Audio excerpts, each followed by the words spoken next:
and we should be live streaming. All right, thank you, Jacob. So today is June 8th, 2021. It is 7 p.m. and this is the regular City Commission work session. We had a joint work session earlier with the Planning Commission, so we are resuming our regular work session. And with that, I will call this meeting to order. Jacob, will you please call the roll? Sure. Commissioner Denise McGriff, I know she just got into the Zoom, so I don't know if she's ready yet or not. You can go to someone else. Commissioner Rocky Smith. Here. Commissioner Adam Marl.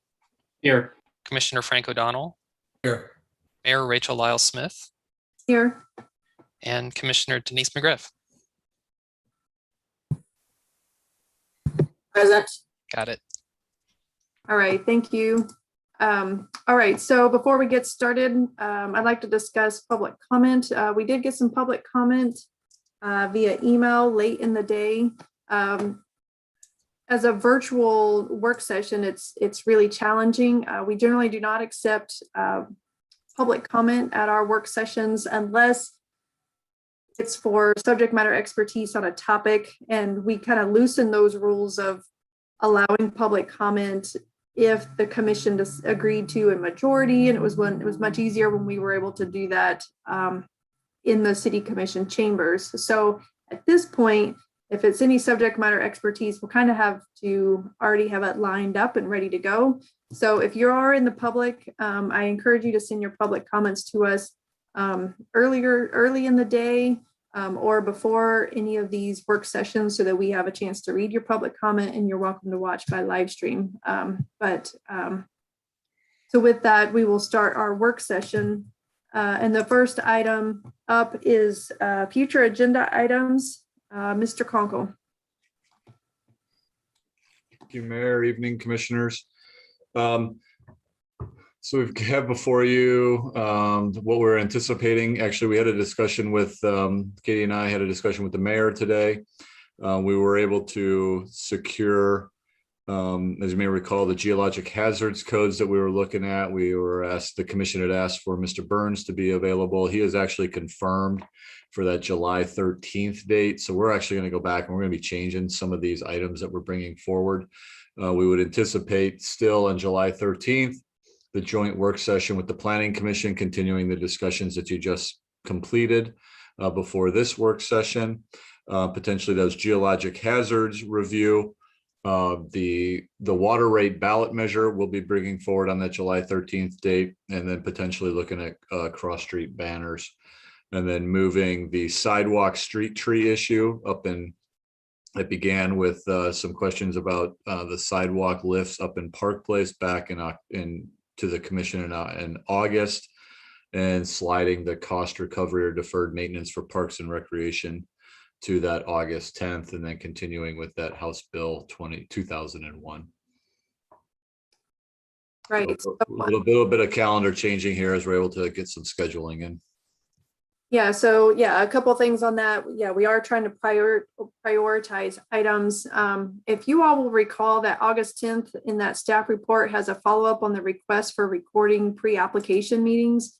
This came out of an item that former Mayor Dan Holliday brought up last summer. Actually, we were meeting in person, so it was quite a while ago that item came up, and so I told Mr. Conkle that I thought that was a lower priority thing, and at this point, my goal is that, like the cross street banners that we haven't listed, we had that as a work session about a year ago, and because of calendaring, it fell off. But now so much time has elapsed that we kind of need to revisit it again, and so I'm trying to keep that from happening and keep the high priority items on our schedule and shifting some things around and moving things around. So if there's an item in that additional upcoming items list or anything from really August 10th down that is a burning desire for you, please email me and Mr. Conkle and let us know, or tell us now if you have something that you feel like really needs to take priority. Mr. Conkle and Katie Riggs both asked me today about scheduling an additional work session in July to try to fit stuff in. And I said, no, I said, we're burnt out. We need a break. So in that case, that means we have to be willing to shift some things around and prioritize. And so I thought some of the stuff in August, like the request for recording pre-app meetings, abandoned or semi-abandoned buildings, both of those things can shift down if we need to make room for more priority items like sidewalk tree issues, the geologic hazards and stuff like that. So that's generally the conversation that's happened this afternoon on these items. So unless you all have, if you have any priorities, hot topic items you want to suggest, Commissioner McGriff. I do not feel that the recording of the meetings is a priority at all, so you can put that off the list if you like. What I am a little bit concerned about is the buildings. Now that we're getting into drought conditions and fire season, we've got a number of buildings all over the city that are sort of half empty or, well, let me just be honest, crap is piled all over them, and I'm concerned about the fire danger of those particular buildings and the fact that we've had fires before. So that's really my only concern about those, and maybe that's an offline conversation with Mr. Conkle, and he can pass that on to code compliance and maybe take care of it that way. But I've just been going through the neighborhoods, and whew, it's a lot of them out there. Yeah, I would definitely encourage you to, if you have some media concerns, I would definitely, submit your comments to code enforcement, and let it go through the normal community channel of taking care of an area of concern. I don't remember that item from a policy perspective. Is that item coming to us as a work session in order are we considering changing our policies and how we handle abandoned or semi-abandoned buildings, or? It was just a request for how we address them. There was no proposal to change anything, or it was an inquiry. Okay, so it's a request for information. So it's a general briefing item then. Okay. Yeah, I had a list that had been given to me, and then I've added to that list because like I said, I just spend a lot of time when I have free time, and I'm not here. I'm going to different places in the city, and you can't help but see them. So, yeah. All right. So I'm sure you all understand. I'm trying to prioritize, or really, I've asked them to kind of juggle some of these things around to prioritize the most pressing items and to keep us from having to have additional meetings. And so I think that's a priority for us to have a little bit of a break this summer, or for things to slow down. So, all right, so we're going to move on in the agenda and go on to the next item, discussion item. So number 2 is Oregon City Parks and Recreation Financial Support and Sustainability Strategy Policy. Mr. Kendall Reed. Mayor and City Commissioners, I'm happy to announce we have finished our cost recovery training, and Rochelle Anderholm-Parsh, our Aquatics and Recreation Manager, will be presenting on our Parks and Recreation Financial Support and Sustainability Strategy, seeking input from the City Commission. So without further ado, Rochelle. Great. Well, good evening, Mayor and City Commissioners. Can everybody see the slideshow that's up? Yes. Perfect. Okay. So yes, tonight we're here and finally excited to talk about our cost recovery policy. And the objective of tonight's meeting is to bring the presentation forward to talk about the policy, the draft policy, and receive feedback and answer any questions. And then we also wanted to provide examples of internal working procedures and tools that would help us meet these policy objectives if the policy is codified. And to ensure that I'm staying on track, I'm going to do a quick overview of where we've been with cost recovery. When we get to the portion of talking about the cost recovery draft policy, I'll take notes and make sure that I'm answering any questions you might have. And then again, review some internal procedures and policies in an effort to make sure that we're more fiscally equitable and responsible as a department. All right, so our cost recovery timeline. So in October of 2020, we entered into a contract with Amelia Consulting, and they helped us do an analysis of our department-wide indirect and direct costs. Phase 1 included a staff education and training. Phase 2 was service category development. Phase 3 was our cost of service analysis. Phase 4 was our beneficiary service workshop, which is the workshop that we participated in with your group in a joint session with PRAC, where we ranked our service categories. And then phase 5, we unveiled the cost recovery tools and the results of our service analysis. February 25th, we took the update and presented it to PRAC. And then on April 22nd, we brought the draft policy to PRAC for comments and edits. And they supported the draft policy as written. And in the packet that you were provided tonight, there was a letter of support provided by the Parks and Rec Advisory Committee. And so we're hoping that the future agenda item for your group would be to be bringing this policy back in the form of a resolution for adoption. So real quick, I'll review the policy and talk about some of the highlights of the policy, obviously not read it from front to back, but just pointing out a few things that we'd really like to highlight from this policy. One, our policy objective. What's our statement? The model that we finally ended up with after the 5 phases were complete. How are we going to update our subsidy investments? As a department, how do we want to set fees and charges? And what are our success metrics? And then lastly, if we're not meeting our success metrics listed in the policy, how are we going to address these gaps? Great. So real quick, the policy objective. So Oregon City Parks and Recreation wants to shift towards a fiscal management policy or philosophy that is focused on beneficiary of services. And that is where we talk about, is a program or service more common, community-based, or individual-based? This will help us determine who should pay. So for example, should a taxpayer pay more? Should the individual pay more?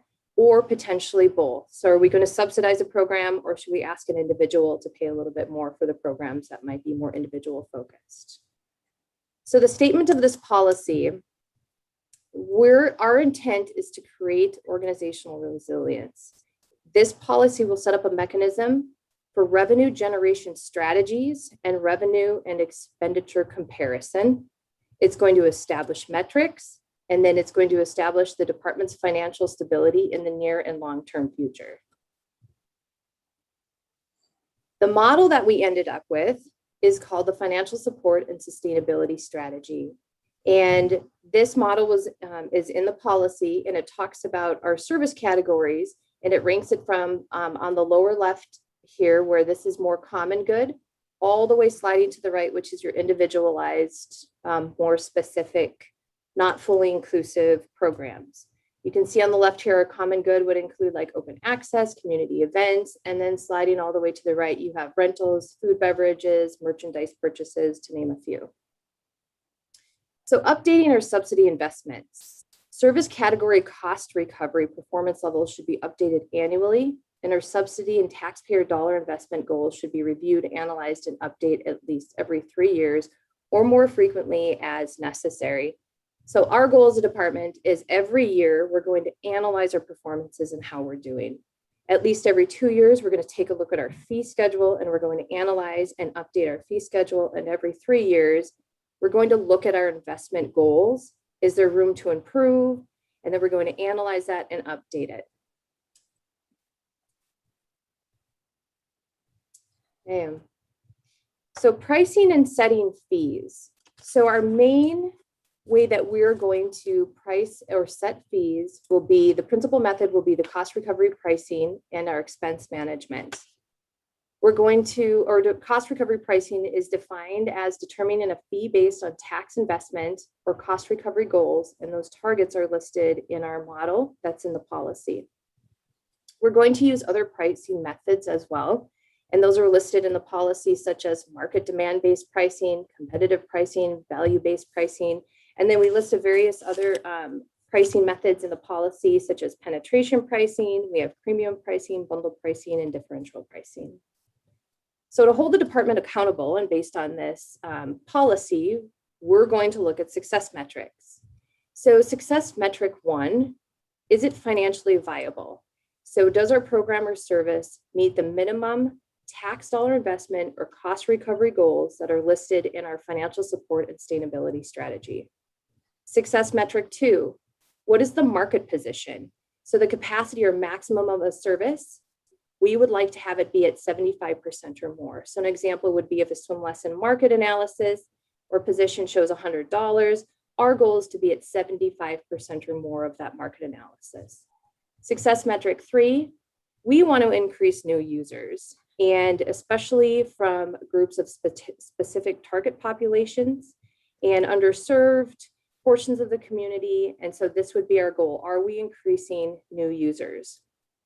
Success metric 4, participant retention. Are we retaining current participant numbers? And lastly, success metric 5, participant satisfaction.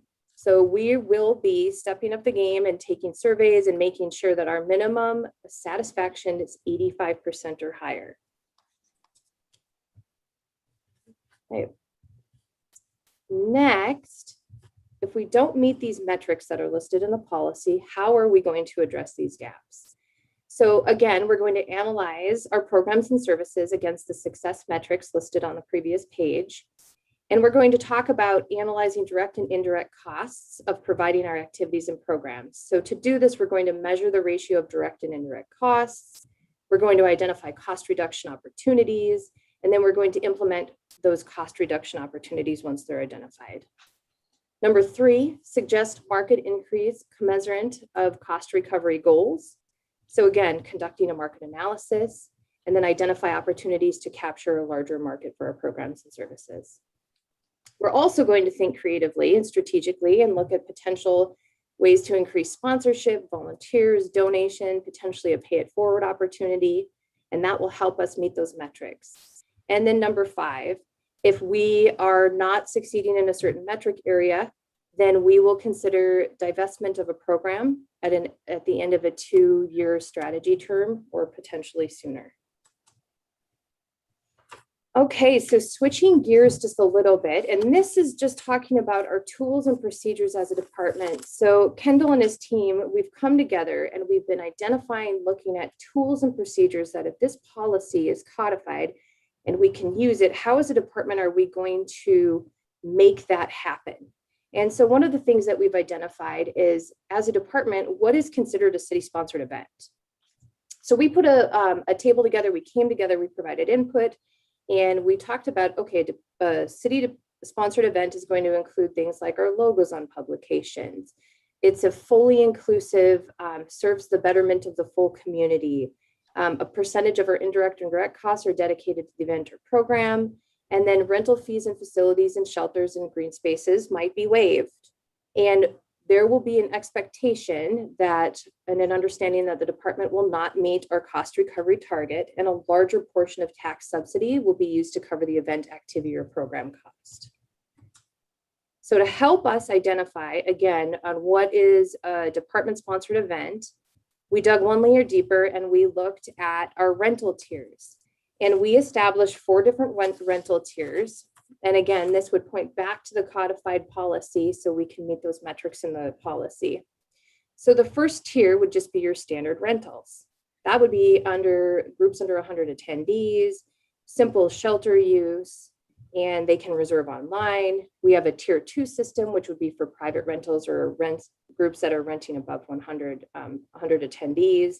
And this is usually a rental that will extend beyond a shelter and or affects the property outside of the park space or shelter. Then we have our rental, or our tier 3, which is a rental fee waiver. And this is going to help us strategically and not arbitrarily waive fees for groups that come in. So under tier 3, we talk about how the group is a nonprofit and their mission aligns strategically with the department goals and objectives, and there's a long-standing historical partnership. And the rentals must be fully accessible and inclusive to the greater community. So in the agenda packet that you received, we provided as an example, as a tool, the rental fee waiver request, which is Exhibit A, which talks about how we'll take these groups through just identifying what are their missions, how is this fully inclusive, and then we can make these decisions in a fair way, and as a department under Kendall's leadership decide that this is something that won't meet our target cost recovery goals. And it's a way for us to help nonprofit and groups that align with our mission. And then tier 4, which is our reoccurring use and rental agreement. So this would be any user group that uses any department facility or amenity on a regular basis, whether it be daily, weekly, or monthly. And the example that I like to use for this one is the Oregon City Swim Club, who uses this facility on a regular basis. We have an annual agreement. We talk about in that agreement what the needs are from the city, what the needs are from the club, and then we have a fee schedule planned, and we evaluate that user agreement annually. Okay. And then, to be fully transparent, the department talked about putting together a department-wide fee schedule. And the thing that we'd like to point out with the department-wide fee schedule is this would be something that would be published on the department's website, and it would be a transparent way to communicate to the community what is our financial support and sustainability policy. Where does your taxpayer money go? What is it subsidizing and what is it paying for? And this fee schedule will help communicate that. We also feel it's important that on a biennium basis, we're analyzing this fee schedule and we're looking at it and we're updating it. And with this, the most important thing is it's a fair and equitable way to establish our fees and to point to the community what it is and what we're charging. Part of the process of cost recovery is we made sure that we had all our existing fee-based resolutions consolidated. So we incorporated those into our working tools and procedures. So any of the fee-based resolutions that currently exist are still a mechanism that we would use to help adjust fees. An example would be a 3% increase annually to some of our aquatic and recreation programs. That is also a gradual way that will help us meet our midpoint in our cost recovery target that's listed in the model.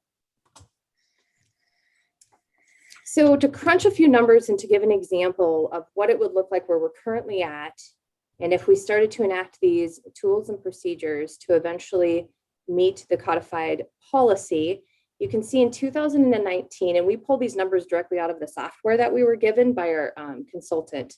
So we're at about $1.2 million revenue, and our expenses, both indirect and direct, were about $4.4 million, which is a 27% cost recovery for the department.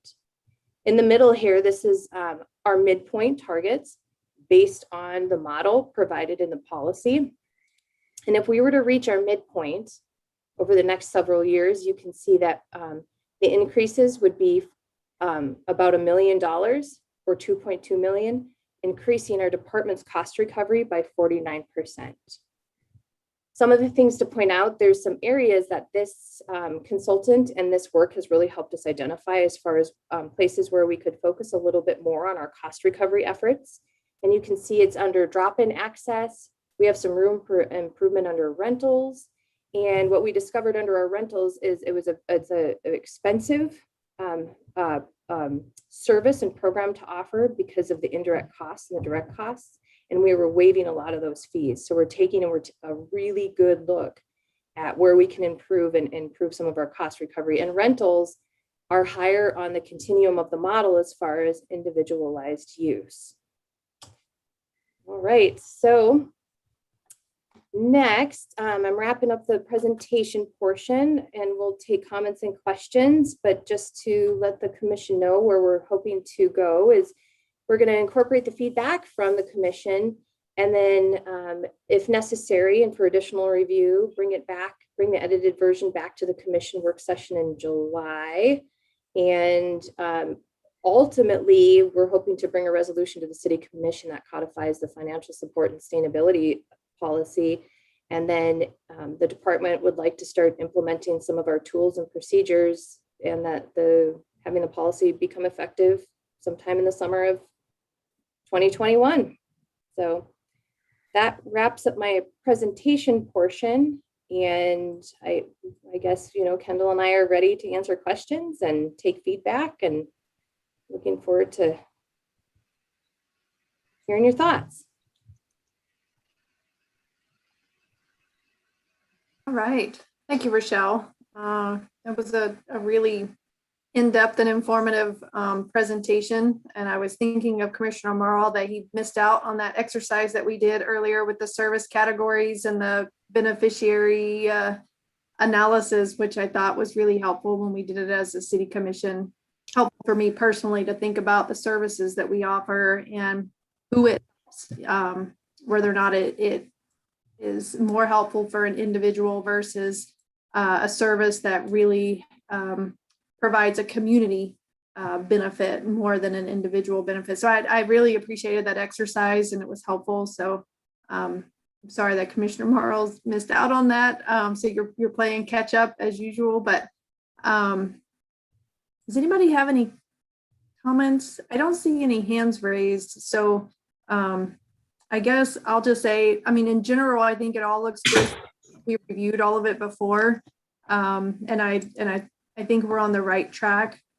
I guess for me, I struggle with the word policy, that this is a policy. And so and granted, I feel like I'm nitpicking a little bit, but I feel like this is a strategy and a guidance, maybe a guidance document, and our policy would be a little bit more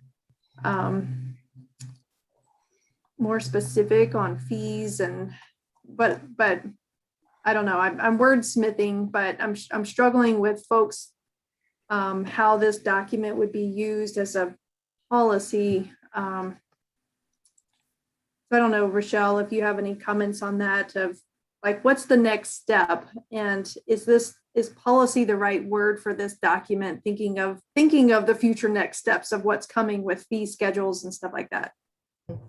Yes, thank you, Mayor. That's actually a really good question, and something that Kendall and I talked about and went back and forth about. What we were hoping with the policy, the way that it's written, is that it's something that as a department we can use as the structure, the guidance to help us set those fees and charge fees and act in a more equitable and less making decisions, I guess, if you will, less arbitrarily.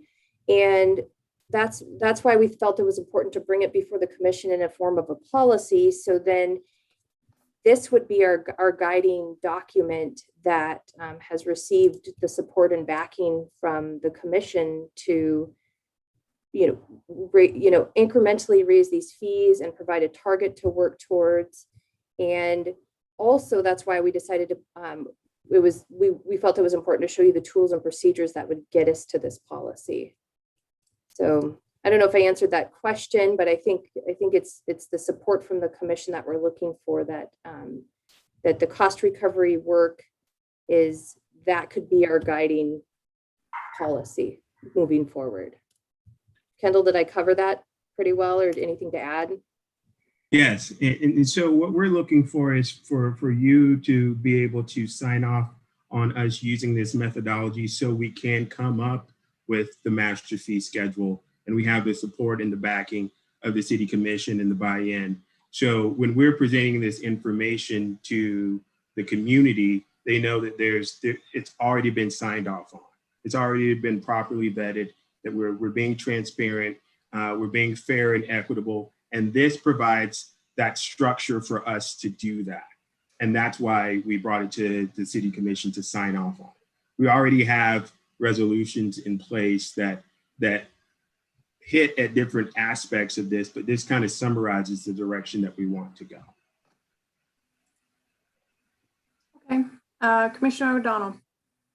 So this question is a very small component of the total presentation. And it's a recognition that not every component that we offer, every service, some will have to be subsidized more heavily than others. So this goes into the public safety and health component.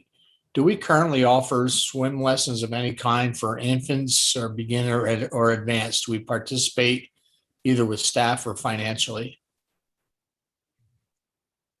So to answer the first portion of your question, so yes, we offer swim lessons to both youth and the ages for swim lessons range anywhere from 6 months to introduction to swim club. The second portion, were you talking specifically about like a scholarship or a subsidy or what? I missed this. Okay, so did I answer your question about the swim lessons? My question simply is, in a public safety venue like this, where I want to teach kids how to swim and maybe infants, and I don't want to build competition skill sets, but survivals skill sets, I've got no objection to subsidizing those things. And does that fall under any of those categories that you showed us? And it may have, but I don't know that. Yes, yeah, it actually does. And that's when we developed those service categories, and swim lessons fall under the service category of skill-based beginning and intermediate, which you'll notice is, it's further down on the individualized base. It's more on the common good, because philosophically that we believe in safety and teaching kids how to swim, and that's where it's kind of that fun conversation of philosophically probably a good thing to subsidize at a higher level than a rental in a park. That's exactly what I wanted to hear. Thank you. Yep.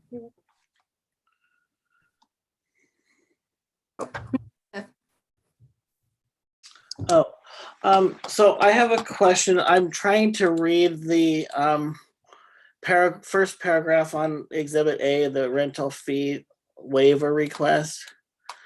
I'm having a hard time understanding it. The last sentence is got a lot to it.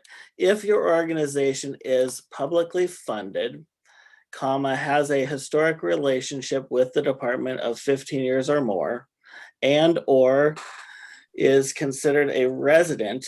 So I don't know if that means the organization is considered a resident of Oregon City, and a nonprofit organization, your rental fee may be waived, comma, and is the activity or rental considered a department sponsored event. So what does that last piece mean? After it's that it's going to be considered as a sponsored event after it goes all that, or is I just don't, there's so much in there. I'm having a hard time understanding what it all means. Yeah, and that's where with some of these internal working tools and procedures, these are still in draft form, where we would take, and this would be based on that tier level, where once the department has made a decision that it's a department sponsored event, that's when we would take them through this rental waiver fee, if you will. And so that would be, like we've partnered there's some requests maybe with neighborhood associations that want to use some of the spaces for free. This would be that form that we could take them through. Longstanding relationship, inclusive for all. Is it better for the community? And so that would be something where you take them through this. So that way, that application that isn't just publicly available, it's only going to be once they go through this process that they're somehow directed by someone to that? No, this would be made publicly. Yeah. And if people had a question about, when a fee is waived, we'll actually have a process for establishing when and who and how we waive a fee. If I picked up a waiver fee form right now and read this, I would have no idea what it says and what it means. So yeah, that's what I'm trying to figure out. The other question I have is not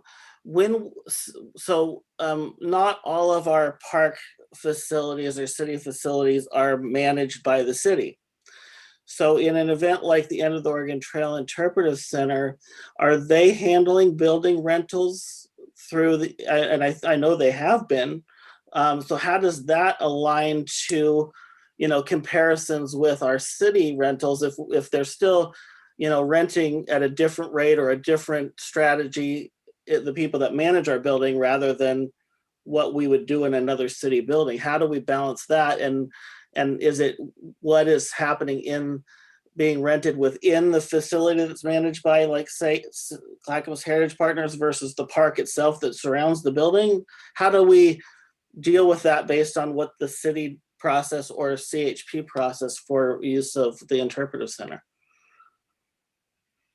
So so Gail handles the rentals inside the facility, and Right. then the park reservations that are outside of the facility, like whether it be a shelter rental or a special event permit, that all goes through the Parks Department. And then what we'll do, for example, like the Three Rivers Artists Guild has their event in August. And we loop Gail into that conversation, talking about the use of the space. And then she works with that group for any of the internal access. Did that answer your question? Yes, sort of, because I mean, I knew some of that was happening. I guess I'm just wondering if, you know, someone knows that the Interpretive Center is a city-owned building and the Pioneer Center is a city-owned building, and they try to get rental information about either one of those buildings, they're not going to be consistent. And they're, you know, the rental or different strategy renting through CHP in using a city building would not be comparable with this policy at all, correct? So wouldn't that be, wouldn't that be maybe a conflict where they're like, oh, well, I don't understand why one city building is different from another and how we address that equality or whatever. I guess I could see people kind of getting confused by that. Yeah, and that's a good point, because I don't know how Gail establishes who uses her facility for free and who doesn't. And I don't know if that's stipulated in the CHP contract with the city. Yeah, so I mean, that might be as simple as the next time, you know, whatever the MOU is with CHP at some point, you know, somehow addresses some alignment or something. I don't know, because obviously this is new, so we wouldn't expect them to be following it now. But I just would hate to see people like say, oh, well, for some reason I can, you know, use this building for free. It's a city building and I have to pay for this one. So I'm going to all go to the Interpretive Center and use it. So I think we need to be kind of aware of that possibly happening and know how to deal with that. And if I can make a point real quick to that, Rocky, I 100% agree with that. And I think was part of the reason when Kendall and I first started down this path is, you know, clearing up some of that communication back and forth, and when do we do it and when do we not? And I see this as a step forward to addressing some of that. So yeah, good. Thank you for that feedback.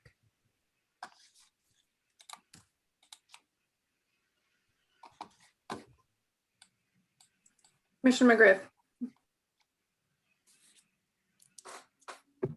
Yeah, Rochelle, I thought the report was very comprehensive, and obviously we can't approve anything tonight, but I am wondering, is there a small portion of this that may get rolled out to the public? I guess part of what I want to hear or know about is that we all hear different things, and one of the things that we hear a lot is, well, I pay for this in my taxes, and you know, part of the fact that the public doesn't totally understand all of where their quote unquote tax dollars go. And it's not, everything is not covered by tax dollars. We have different revenue sources. So the concern I have is that twofold. In our community survey that we just completed, Parks and the Police Department ranked very high. And I would like to keep us in those good graces because I have an ulterior motive about the success of our parks. So I'm assuming you want to start getting this implemented soon. So you're going to come back at a regular session where we either vote on this or something or other. But how are we going to talk to the community about particularly the cost? I don't think they're going to be interested in the cost recovery study or anything. I mean, they need to know where it came from, but how are we going to talk to the community about how we are pricing things? Because I know at the pool, if you're a resident, you get a certain rate. And if you're not, you get a other rate. So that's really my concern, and making sure that we are communicating with our constituents about why we're doing this and how we're going to do this. We're not going to get buy-in, but I think information is going to be valuable to have it out there. And you bring up a great point. And one of the things that we wanted to do if we were to get this approved is we're going to develop a communication plan to get this information out to the community, the user groups. There's going to be enough lead up time to where we do public engagement to make them aware of these changes. And the fact that we have these tiered systems to where there's not going to be an automatic drastic change in prices. It's going to be a gradual process. We're going to take into consideration long-standing relationships that we have with people so they can plan for any increases and communicate through those different channels to make sure people are aware of these changes so they can prepare for that. So that is part of our plan moving forward. All right, I think you bring up a good point, Commissioner McGriff. And I would be interested in that community engagement piece happening before it comes to the commission for approval. Because if you watch what Gladstone just did about putting signs out that they were charging at their boat ramp, that went over like a lead balloon. And a lot of those comments on there were, I didn't know about it. I never heard about this. Shouldn't we get a chance to vote on it? Our taxpayer dollars are already paying for this. Some of the same stuff that Commissioner McGriff said. So why do I need to pay to have access to my park? I used to go to this park for lunch and now you're going to charge me to come into this park. So I think it was interesting to read and watch that event in the last 2 months. Probably went down on social media from the piece that I saw. I thought it was really interesting. And I don't know what Gladstone did or didn't do, but it certainly was interesting to me for us to think about what our communications are. Generally, I would say I'm supportive of this policy. Sorry, Commissioner Morrill, I just jumped in and went ahead of you. But now that I'm talking, I'm just going to keep going for a second, if you'll bear with me. So the policy in general, it talks about this cost recovery of 75%. Well, you haven't provided, in general, it sounds great, but I'm concerned about when you actually start presenting numbers to me, does that mean things that we never charged before are now going to get a fee? And I don't know what that fee is. So I don't know kind of what I'm improving without seeing all of the pieces lined up. And so I would be hesitant to approve a number or approve a policy that says we're going to try to have 75% cost recovery when I have no idea what that actually means for our residents for when they're making a reservation. So I personally am going to need to see a little bit more of what does this mean on the ground, even if it's in draft form, in order to fully support something. Otherwise, I don't want to be surprised at the end that all of a sudden it's going to cost somebody $30 to rent a picnic table when they hadn't been, it was zero before. So to me, that kind of thing is the thing I'm concerned about. And so I'd like to see those other pieces. In general, though, I like the policy. In theory, it's a good model, but when you start applying it, is where I want to be a little cautious and make sure we've got everything put together. Does that make sense? Yes, and I'm glad you brought that up, because one of the things that we were intentional about is engagement with the process, not only including a PRAC, but also including CIC, community members, to try to get input from them on this policy to see how they felt about it. We know that we're going to have to create a master fee schedule, and that's going to take time that we're willing to bring back to the City Commission to review and show the comparisons and the why behind it. But if you notice in the presentation, our plan is to not really implement this until later on down the line and gradually start to do the communication plan and gradually implement it. It's not going to be we turn it on and then all of a sudden the prices go up. That's not what we're looking to do, but we are looking to build a consistent model, because right now we're not fair and equitable. Everybody pays a different price. You have handshake deals here. Some people pay, some people don't pay. And a lot of people don't pay. And that's how we've operated for a long period of time. And so when we've come before the city commission with increases, it's due to the fact we haven't increased prices for 10 to 15 years. And then they're large increases. This allows us to be strategic about that and to make plans moving forward to assess our costs and to be intentional and to make sure that everybody's getting access to the same benefits as opposed just to a few people. Right.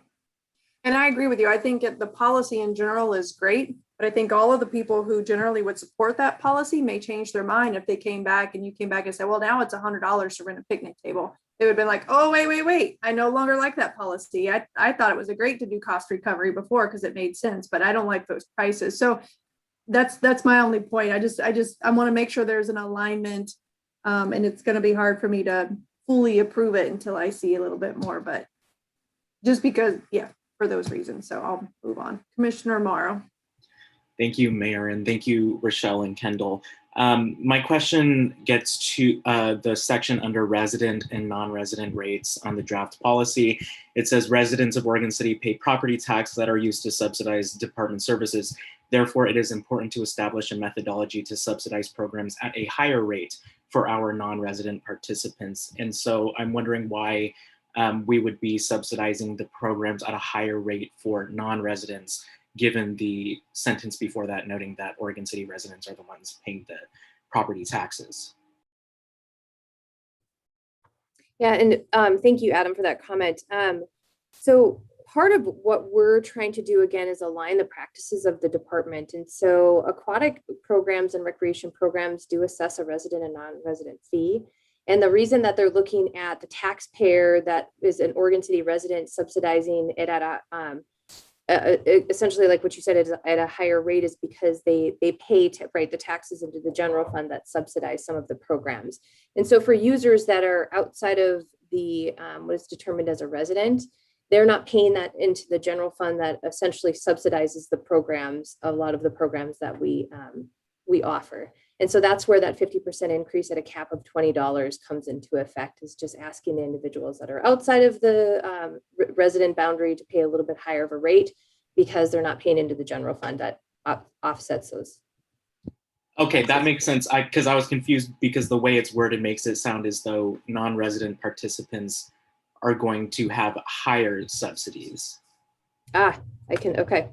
Good feedback. I've highlighted that and I can clean that up a little bit. Establish a methodology to subsidize programs at a higher rate for our non-resident participants. Right. It's not higher subsidy, it's just a higher fee. Right. I made note of that. Thank you. All right, Commissioner McGriff, you did have your hand back, but it's down now. So I'm going to assume you're done. You're done. Okay. All right, so I don't see any more hands. Kendall and Rochelle, great presentation. Do you need anything else from us at this time?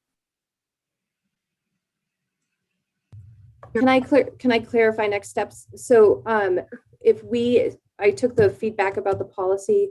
Are you wanting us to bring back examples of increases in July, or if we would like to codify this policy via a resolution, is that something that we can bring back in July, or what are the next steps you would like to see? Yeah, for me personally, I'd like to see some sample fees, a fee schedule of what you're thinking this is going to relate to, even if it's first year out of the gate, 5 years down the road, or something. I won't be able to approve this policy without seeing some type of applicability of what does it mean on the ground for our residents. Otherwise, I'm not sure I can get there. I'm there in theory, but I need to know the practical reality of it. Commissioner O'Donnell. Yeah, I'm with you on that. The fee schedule will tell the tale, what the fee was, what it will be, if there was a fee before. Let's avoid a knee-jerk reaction by the general public and take a look at what the actual numbers are. Thanks. Commissioner McGriff. Yes, thank you. I remember what I was going to mention. So when the Parks Department does a rental, so if it's a shelter, the picnic benches and things are already included as part of that. They're there. So it's not like we're going to charge. I don't want anybody to see this and go, they're charging for picnic benches. Because I can just, you know how things get started. So Yeah, no, I was just making that up. charging for Pulling picnic out of thin benches. air. It's part of the overall rental for the park, Yeah. wherever they are. So you will not be Yeah. by the piece. So don't panic. Yeah, I could have said renting fish bowls or something. It was just yeah, It just came. Yeah, I came off the top. just an item. Yeah. Anything else from the commissioners of what you need or what you'd like to see before this comes back as a policy for us? All right, seeing nothing else, you have a few comments there, Rochelle and Kendall. Thank you. All right, well, I think we're done with that item. And we will move on to the next item on the agenda, which is our Oregon City Police Department annual report. I assume Chief Ban, you're going to give this. I will say before you get started, I know I have a recording in my mailbox of a presentation that was given to OCDA on homeless and stuff. So I'd be interested to know, like, if you're covering the same material or if you're giving completely different material, and that I should go back and look at that presentation in addition to this one. So, but I look forward to your. Thank you, Mayor. Good evening, and good evening, commissioners. Katie, I think you're going to be bringing that presentation up for me. Yeah, give me just a second. And it's Jacob, by the way. Right. Your comment is actually one of the reasons why we're going to start doing annual presentations and to do them on what we're doing. We used to do annual reports, and it was more just a statistical analysis of what crimes we investigated. And it didn't vary too much every year. Quite honestly, there wasn't a whole lot of interest in it.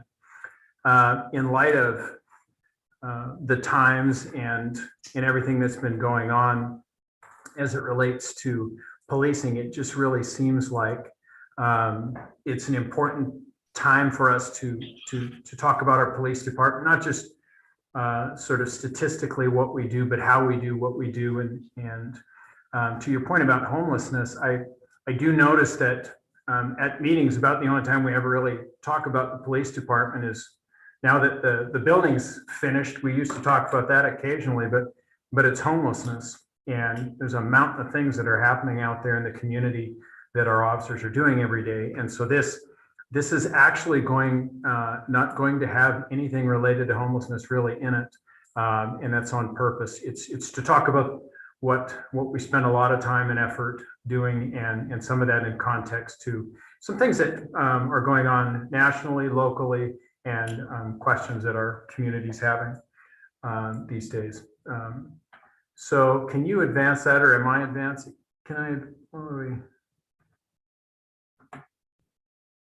Next slide for me. All right. So these are just sort of some raw numbers. There's a lot of 2018 you're not going to see in here. There's a couple of reasons for that. The main reason is our CAD software, computer-aided dispatch software, changed in 2018. So it's a little bit apples to oranges in terms of some of the stats, but we do have some in here. Stats are kind of a strange thing in light of this last year too, because COVID absolutely affected a lot of things in policing, and I'm gonna talk about that. You can see in our calls for service there, that's people calling 911, that we dipped from 34,000 in 2019 down to about 26,000 in 2020. And you can also see it in arrests. So arrests and custodies, those aren't just people going to jail. Those are police officer holds. So that would generally be somebody who's going to a hospital, whether it's somebody who's suicidal or for some reason is not in some sort of state where they're a danger to themselves or other people, and we have to take them into custody and get them to a hospital so they can get the proper care. And you can see that there was a dip in that too.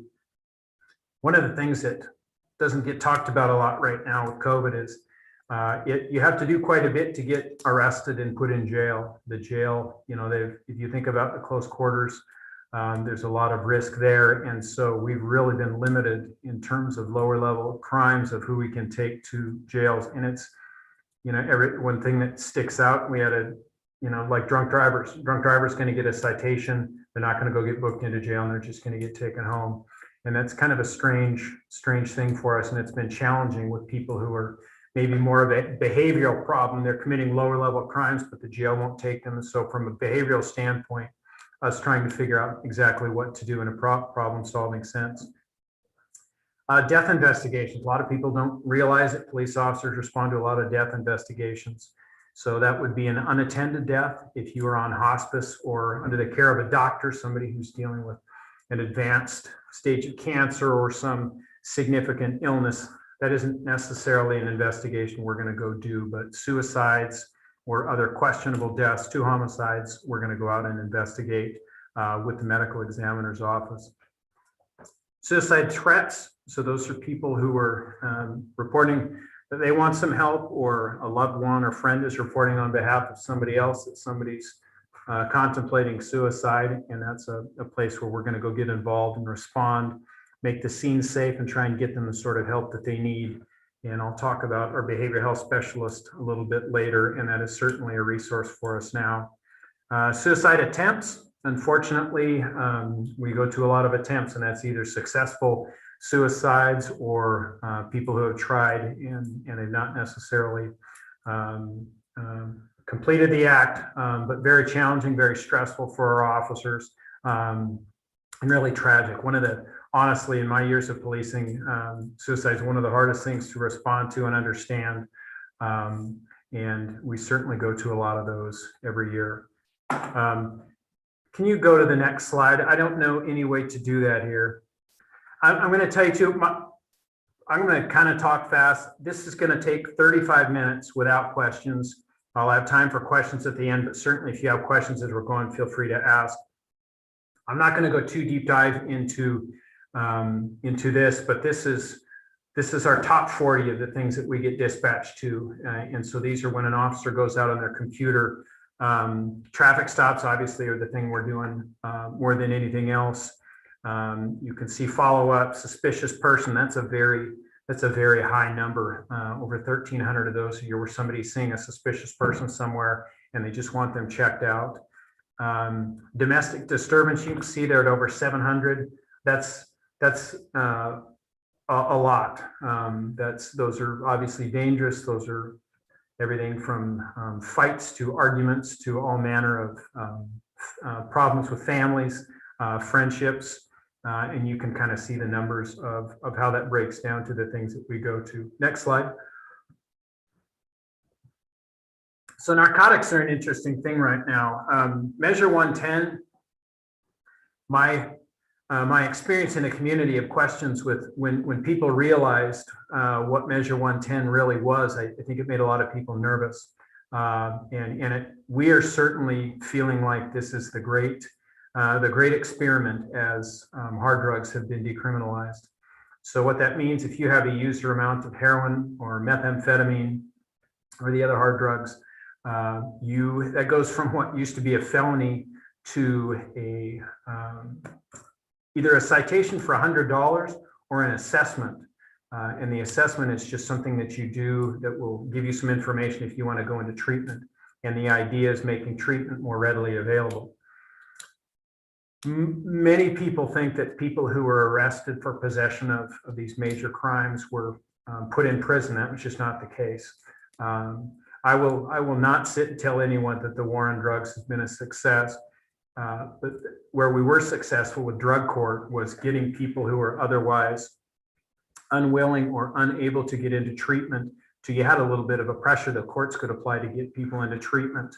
And so we're going to see what happens with drugs being decriminalized, user amounts to this point. What we've seen so far is the cost of drugs just plummeting. There's more methamphetamine on the streets than we've ever seen. It's cheaper than we've ever seen.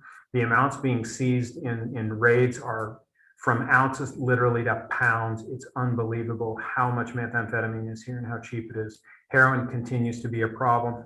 These statistics you see here are from Clackamas County site. 39% increase in drug-related deaths in 2020. That's staggering. Drugs, including fentanyl, more than tripled in 2020, where heroin deaths remain stable. Fentanyl is a synthetic opioid that used to be used to cut into basically cheap or bad heroin so that dealers could still sell it. And users started really liking the fentanyl because it's so strong. And so now there's a demand, and a lot of drugs have fentanyl in them. It's extremely dangerous because it is so potent, dangerous to officers, and certainly dangerous to users. And you can see the other numbers there. We are dealing with tons and tons of opioid-related problems. We do have a team of officers who are specially trained who go after street-level drug dealers. And their goal is not the user, their goal is the people who are dealing the drugs. They execute a number of search warrants every year, number of arrests, seizures, and they really do a fantastic job trying to put a dent into who is dealing drugs. Next slide. So behavioral health, these are numbers of calls that are actually listed as behavioral health components at the inset of the call. When somebody's calling 911 or calling out for police help, we know right up front that this is somebody who is, it's coded as a mental health call. There's a lot of mental health calls that we deal with that are not coded this way. So there's more calls where we're dealing with people who have some sort of crisis or behavioral health issue, but these are the ones that are very specific to, I mean, you can see those are big numbers. Hundreds of calls where we're dealing with people with some sort of an issue. Our behavioral health specialist it's amazing the work that we've started to be able to do with her in place already. I think one of the great lessons is not being afraid to do new things and leaning into sort of the uncomfortable or trying something. You never really know some of the benefits. There's benefits you think that are going to happen, and you get more benefits. And like some really good examples. Talked about suicide and kind of the darkness of suicide. It's one of the things that we go to. We really don't know what to do. You know, if somebody actually commits suicide, we go there. We get things sort of cleaned up, for lack of a better term, and we walk away. And there's just a sort of feeling of like, you know, we just cleaned something up and we're writing a report. In some of these successful suicides, and even ones where people attempted things, we started going, hey, why don't we have Val go over there and check in with those people? And so we've got this resource now that we've never had before. And so whether it's a death notification or some of the suicidal stuff or a variety of these issues, we're having Val go check in, either respond to the scene, or maybe she's knocking on the door the next day and saying, hey, I heard something very horrible happened here. Here's some resources for you. You know, here's a contact at the Dougie Center. It's kind of a way of helping us not just show up, clean up, and leave, but also for us to providing resources so people can start moving forward a little bit. And that, I can't even begin to tell you the benefit of that and how great it is that this city has made that available. And other cities have taken notice quickly. Like Oswego's already hired somebody. They're going to be partnering with West Lynn, and there's a number of other cities around us that are looking actively at doing the same thing. And I think we're going to develop a really good partnership where we're supporting each other in those efforts. Next slide. Traffic crashes. We have always consistently been high per capita for traffic crashes in this city. And you can see the numbers there for the calls. The top three are hit and runs, and then the bottom are the basic traffic accident, the injury, non-injury, a couple entrapment cases. Over in citations, if you ever want to know that the budget decisions that commissions make provide a difference, those enforcement numbers. So patrol, our officers respond to 911 calls, but then they also write citations and do traffic enforcement as they can. That traffic team are people dedicated at the commission over time has slowly built up that we have out there enforcing traffic laws. You can see in 2019, almost 7,000 citations written, and we did kind of put a little bit of a stop to some of the self-initiated stuff in 2020, especially at the beginning because of COVID. That I will tell you too, that last year, ODOT's always behind in our traffic crash statistics. We had gone down for the first time after the first year of having that traffic team in place. Statistically, I can't yet tell you it's significant because across the board, a lot of cities had a decrease, but we're sort of waiting to see over time the impact that we're able to have with the traffic team. Next slide, please. So detective division, we have a detective sergeant, and she's in charge of 4 other detectives, or 3 right now. I think it's 3 right now. And so detectives do, if you have major cases, ballot measure 11 cases, cases involving kids where there's an inordinate amount of follow-up, sometimes there's follow-up outside of the city. Patrol officers have to continue to respond to 911 calls. Detectives have special training, and so they do the deep dive on these cases that are much more in depth. Basically, where people are more injured, you have victims that have really had their lives disrupted. 129 cases the detectives dealt with or were given last year. They cleared 105 of them, which means they've obviously got 24 that they're still working on. Almost 900 reports written, 50 search warrants, 6 Len Bias investigations. Len Bias was an NBA player. There's a federal law that allows police to go after drug dealers who are in the pipeline of the drugs that somebody used in a death. And so we've been involved with 6 different investigations going after users where an overdose resulted in somebody's death. 21 callouts, that's being called out overnight, early in the morning, on weekends, to major crimes that have happened. Detectives will come out and take over scenes. And then 9 Clackamas County Major Crimes Team callouts. That's where there's a homicide or some significant crime in another city, and we all kind of help each other out in those cases. Tough to talk about, but very significant amount of our work goes to cases involving kids. We have consistently had over 600 cases of child abuse every year that we investigate. That includes neglect, physical abuse, and sexual abuse. And that is a very tough discipline, and a lot of the specialized training that our officers and detectives have is in prosecuting and investigating these cases. We had 61 cases with juvenile victims. 38 of those kids were seen at the Children's Center. If you don't know what that is, it's an advocacy center. It's a medical clinic that's right next to the hospital. The whole idea there is that for child victims, they're going into a medical clinic instead of going to a police department where they can feel like they're maybe in trouble or something like that after making a disclosure. They get a medical exam, which can collect evidence if that's necessary, which can include pictures of bruising or these sorts of things. And then they're interviewed by a therapist who's trained in forensic interviewing. So it's in a trauma-informed environment. The interviews are recorded, and that way they can go to that recording can go to grand jury, and it enables the fewer times a victim has to tell their story is a lot better for the victim. And so we work in coordination with the DA's office and interviewers and the incredible staff at the Children's Center. It's an incredible asset here in Oregon City. I've been on the board for several years and just left that board, but they do incredible work. 5 child porn cases that our detectives did this last year. So we get referrals from a task force, a federal task force, Internet Crimes Against Children, and they've got software up in the cloud, and they will notify us when there's people in our jurisdiction. And those are cases where they'll write search warrants and get really good prosecutions on those cases. Next, and so DHS referrals, we cross-report every investigation. Some of the investigations we do, we learn from DHS that we have them. Sometimes we're informing DHS. And so their aspect of those investigations is the welfare of the child that is outside of the criminal investigation. Next slide, please.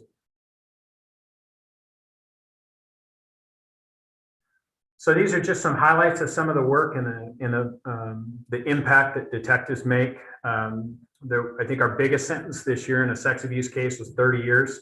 There was some of the other random things. Some of these you might notice from the news. There was an assault one, an arson with a homeless victim, and that was a homeless suspect as well. He was sentenced to prison. This was another homeless case, homeless victim, one homeless suspect, one suspect was not a homeless person, stabbed 2 different people, convicted and sentenced. I'm not bringing that up, the homeless aspect of this, to disparage homeless people, but I am pointing out that in dealing with the homeless issues, there certainly not all of them, but there's a small finite number of our homeless population. It's just as dangerous as some of the other people who are living in this community. You can read some of the other ones. There was the arson at the mill property that's pending trial. You remember that? And several of those child porn cases I mentioned, one of the suspects, almost 60,000 images. So you can imagine the type of work and quantity of work going in there, of staff having to go through things like that and prepare that for court. There's property crimes that detectives do too. There was an aggravated identity theft case and that suspect got 90 months. And then finally, we had a detective who went to polygraph school. There's not that many polygraphers in the state. And one of them is one of our detectives. That schooling was paid for by the Clackamas County Major Crimes Team, and they're an asset really to not just to us, but regionally. Next slide.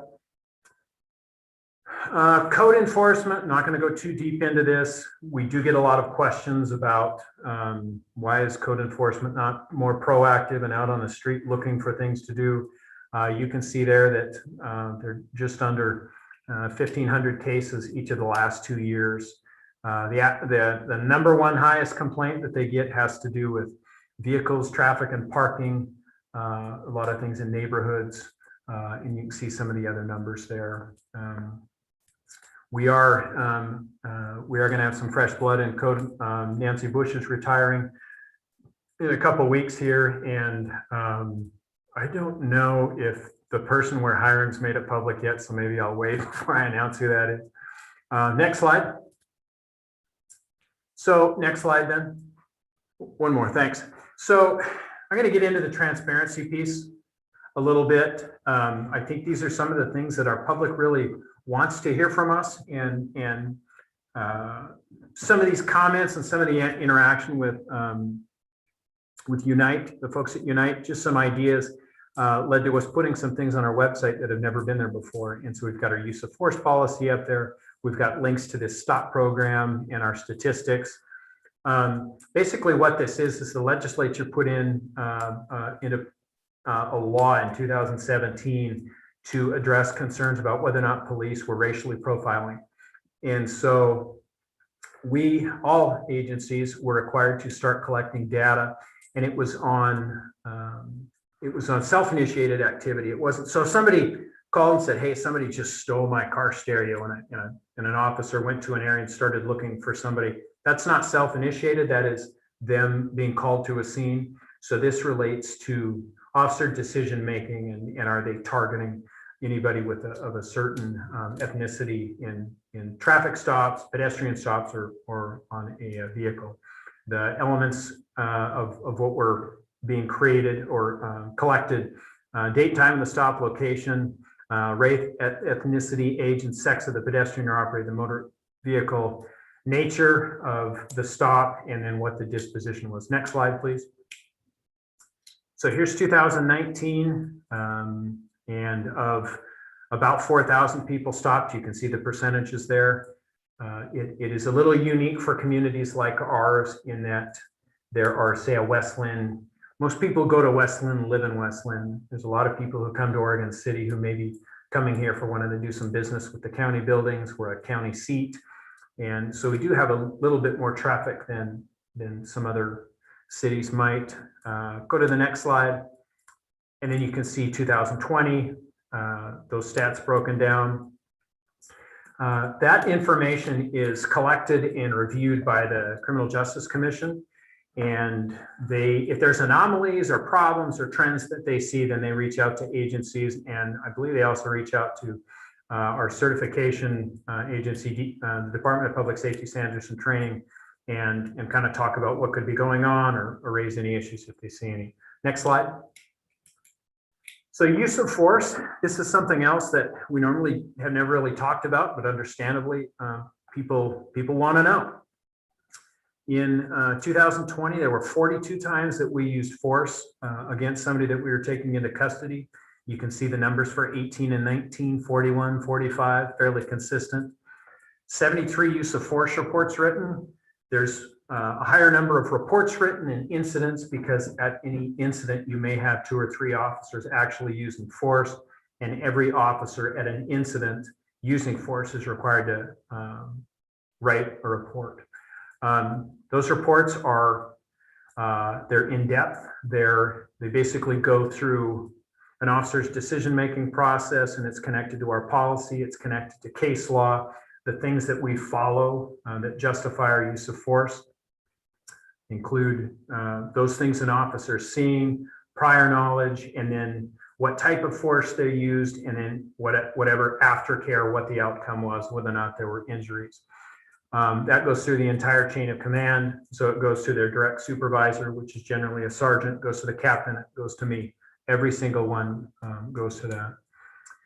I don't know if I'd call these highlights, but you know, policing can be a fairly dangerous job, and there's a lot of talk about officers' decision-making these days, and there are a lot of things that affect an officer's decision-making. One of them can be danger and them feeling in danger. We had somebody shoot at an officer with a rifle this year, with a hunting rifle. They were officers were responding to a neighborhood and to a domestic disturbance, and a guy with a hunting rifle took a shot at one of our officers who ducked behind a pickup. The round struck a pickup. The incredible thing is our officers took the suspect into custody. They tased him, no injuries, but they didn't shoot him. And it's amazing to me that they did not. I won't go into the whole entire thing, but they basically did not shoot back because there was family around this guy when he did this, and they would have. So that they get shot at, and they've got somebody, they would be putting other people's lives at risk to stop that person as a threat. And they were able to take that person into custody without shooting them. I've said a handful of times, I wish it would make the news every time that we have an incident like that, but it just does not make the news. The times that we've dealt with people and come to great resolutions without anybody getting hurt. We did have some officers injured. Minor injury, generally that can be a scuff or something like that if somebody falls down. We had one that we would call major, in that we had an officer get some bones broken in his hand. A guy on heroin in a stolen vehicle rammed his patrol car. His airbag went off and broke some bones in his hand. We had 11 suspects that were injured or complained of pain. 9 of those were minor injuries. What's a minor injury? Minor's relative, I suppose, because it's sort of like a taser. If somebody would have some probes go into their skin that would get pulled out. Certainly a canine bite is the most significant of those. And those, you know, we always get checked out by medics. You know, the next slide, please. So of those 42, if you think about it, there's in 2020, 1168. That's how many people we took into custody. That's everything from the people stabbing people, to people shooting at us, to people who are suicidal, to just a variety. We never know who we're going to be coming into contact with. We used force in 2020, 3.5% of the time. And you can see in 2019, it was 2.5% of the time. In 2018, it was 3.7% of the time. So in 2020, we took over 1,100 people into custody without having to use any kind of force at all. We used a spit hood or a hobble 9 times. A spit hood is basically this sort of mesh thing you put over somebody's face when they're trying to spit on officers. And a hobble is when somebody's trying to kick officers, we put something so that around their feet so they can't do that. I only throw that in there because this is sort of all the stuff that's in the mix when we have to use force. 6-foot pursuits. So what kind of force are we generally using? Now, some of these numbers, sometimes, so the thing that we're doing most is a takedown, some sort of limb control or joint manipulation. So generally, if you're trying to put somebody in handcuffs and they're pulling against you and you're going to pull their arms behind their back to put them in handcuffs, that's generally what that is, or taking somebody to the ground. The vast majority of the time, that's the type of force that we're using. Now, if you remember, that number was 42 times, but there's 4 canine, 3 digital control. What are these other numbers? Sometimes somebody who's tased might also get taken down to the ground. So of those numbers, that's why you're coming to a number that might be a little bit higher than 42. Next slide. So by incident, you never honestly really know when you're going to have to use force, because you can see there's nothing super consistent in terms of the type of incidents. Mental health is as many as misdemeanor crimes, domestic disturbances, you could see. Next slide. So some themes. 36 of the 42 involved somebody just going hands-on. Small number of cases where officers pointed their firearms at subjects. Tasers effective 58% of the time. That's fairly, it's an important number, I think, because I think the less lethal gets mentioned a lot. Well, why didn't they just tase them? One of the things about tasers is they don't, it's just over half the time that those are working. The canine reports, because of the type of injury, they're only deployed on more serious cases, and their reports are much more thorough than the typical use of force reports we have. And then pepper spray, baton, and the 40 mil were each used only once. What is a 40 mil? It's basically a rubber sponge ball that's about that big around. It's a projectile. It's pretty straight. It's a lot safer than the, you've heard of people using beanbag shotguns. It's straighter, safer, and it's basically a spongy baton or a baton round that you will use. We use it very rarely. Next slide. Body cameras. We were very early adopters. We've had them for years, but they were always voluntary. And we are in the process of implementing mandatory cameras. It is just kind of, I think, become an expectation that the public has.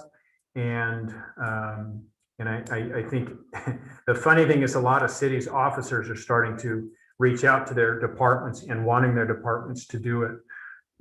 It just helps protect the officer. It really protects everybody. So that is going to be a significant cost. But these contracts that we do are bore out over a number of years. As expensive as the actual camera is actually the storage, because everything needs to be stored in the cloud and then deleted, consistent with our policy, which is really in line with state law in regard to record retention. So you're going to see some receipts coming through pretty soon about that purchase. Next slide, one more time. Okay. So DEI has become obviously a pretty important initiative in the city, and certainly at the department. This last year, we had a department-wide bias training. The least amount of bias training anybody got was 4 hours. And then we really sort of expanded a little bit. Word is bond. I think you knew about some, for Black History Month, we had done some partnership with this Word is Bond group where these young Black men had these storyboards up, kind of telling their story just for Black History Month. That nonprofit based out of Portland, among other things, their main goal is to just help young Black men become leaders. And one of the things they do is a summer internship program.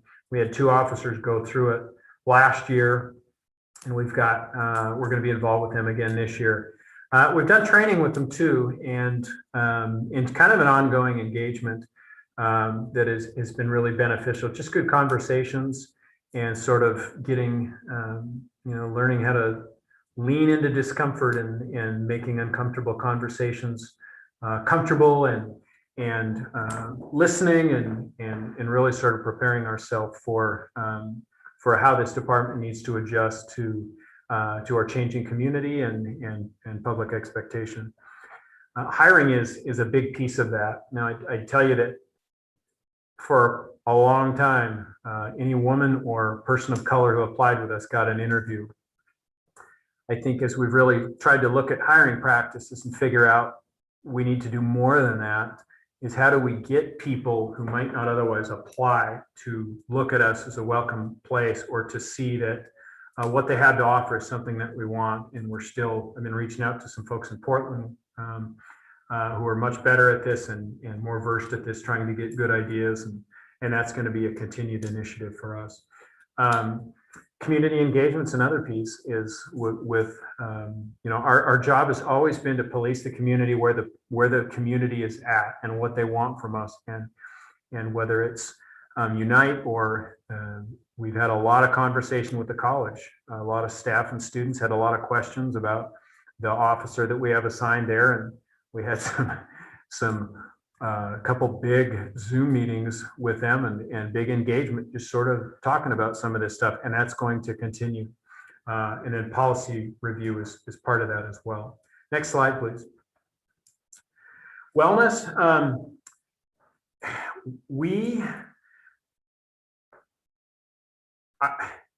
This is an initiative, and this is a place where I think we're as good at this as anyone in the state.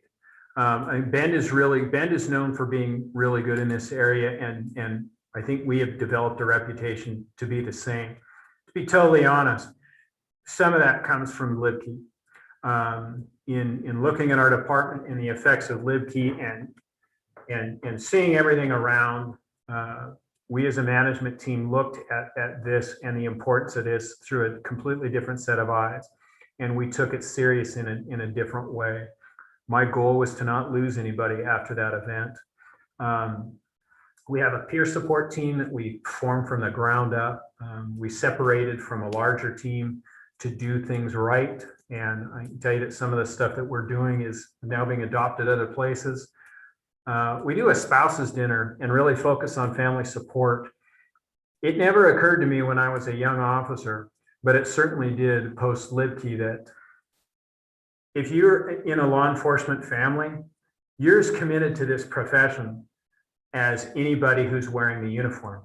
And for a lot of the families, they're not really making the choice. Their dad's just a cop, or their husband's a cop, or their wife's a cop. And so all the stressors that hit police, they hit the family. And what we've really noticed is by including the families in this, that support, the better it is at work for people, the better they are when they go home. The better they are when they're at home, the better they are when they come to work and knock on someone's door to take their call. Those two things are so connected. And so we really put a lot of effort into taking care of our people. We take care of our people, they're going to take care of the community. And that's why there's a tremendous amount of pride for people who work here. Nutritionist, we make a nutritionist available for people who want to make some dietary changes. We have a wellness program that gets a lot of attention in this state and outside of the state. There's a Texas program with a rowing machine that we do that's voluntary. And then we do, you also have to complete a check-in with a psychologist or counselor who specializes in first responders to receive this incentive. Our whole sort of goal is to try and destigmatize mental health treatment and help inside of law enforcement because of the things that our people see and deal with every day. And I think the more we talk about it, the less weird it becomes. If you sprain your ankle, you're going to go see a doctor. If you do CPR on an infant, you're spraining your brain. So why wouldn't you go talk to a doctor about it, to just sort of check in, put it in proper perspective, to really make sure that their minds are in the right places and they're not ignoring things. And I think that us caring about our people goes a long way in helping them be the best officers that they can be. And then we've got a great workout facility. There's a lot of us that use it from at every level. And so we put a lot of effort toward this, and the community, I think, really sees a huge benefit to it. Next slide.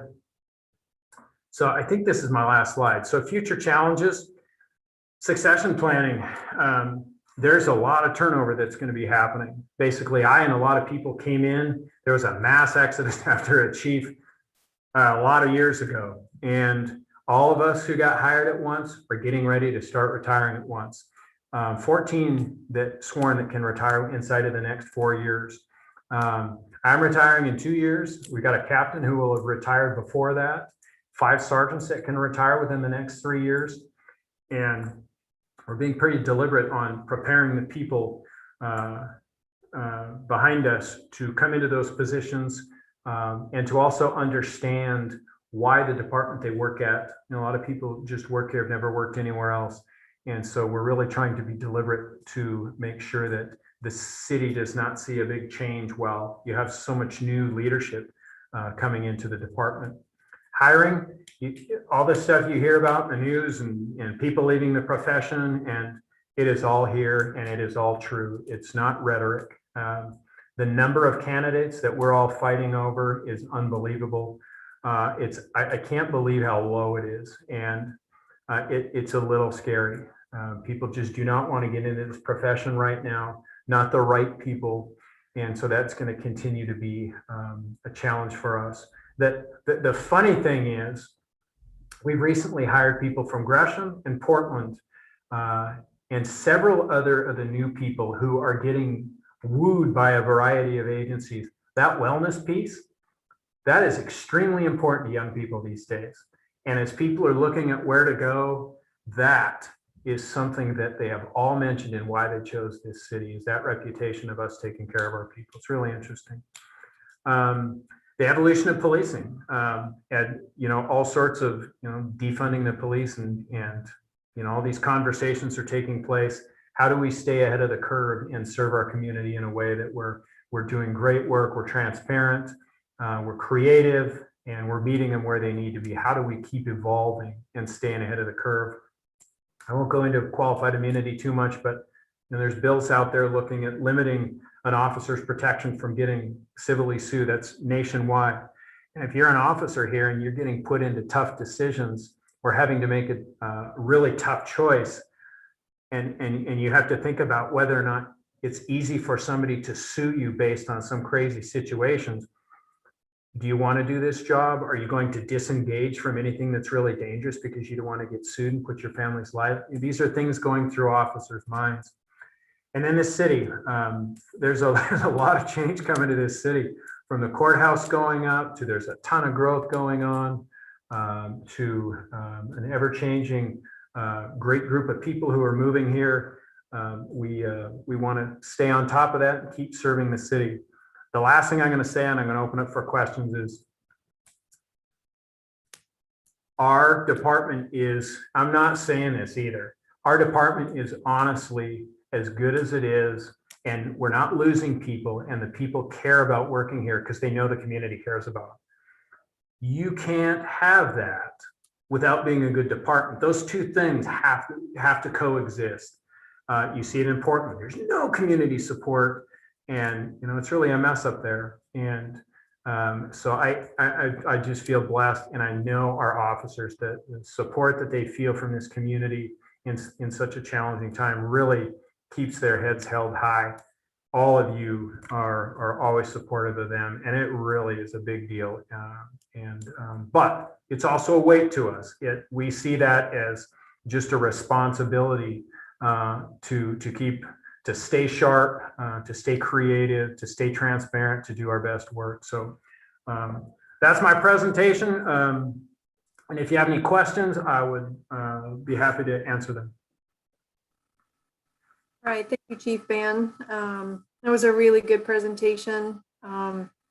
Lots of good information. If you talk to folks in the community, you may want to point them to this recording if they want to learn about a lot of stuff that our police department does that we don't actually talk about all that often. So good information. I only have one question, but I'll open up to the commission first. Commissioner McGriff. Yes, thank you for the presentation. I read everything. I'm going to start at I wrote notes on the PowerPoint all the way through. So start at the back. You have meeting the changing needs of the city. So what do you think is one of those changing needs?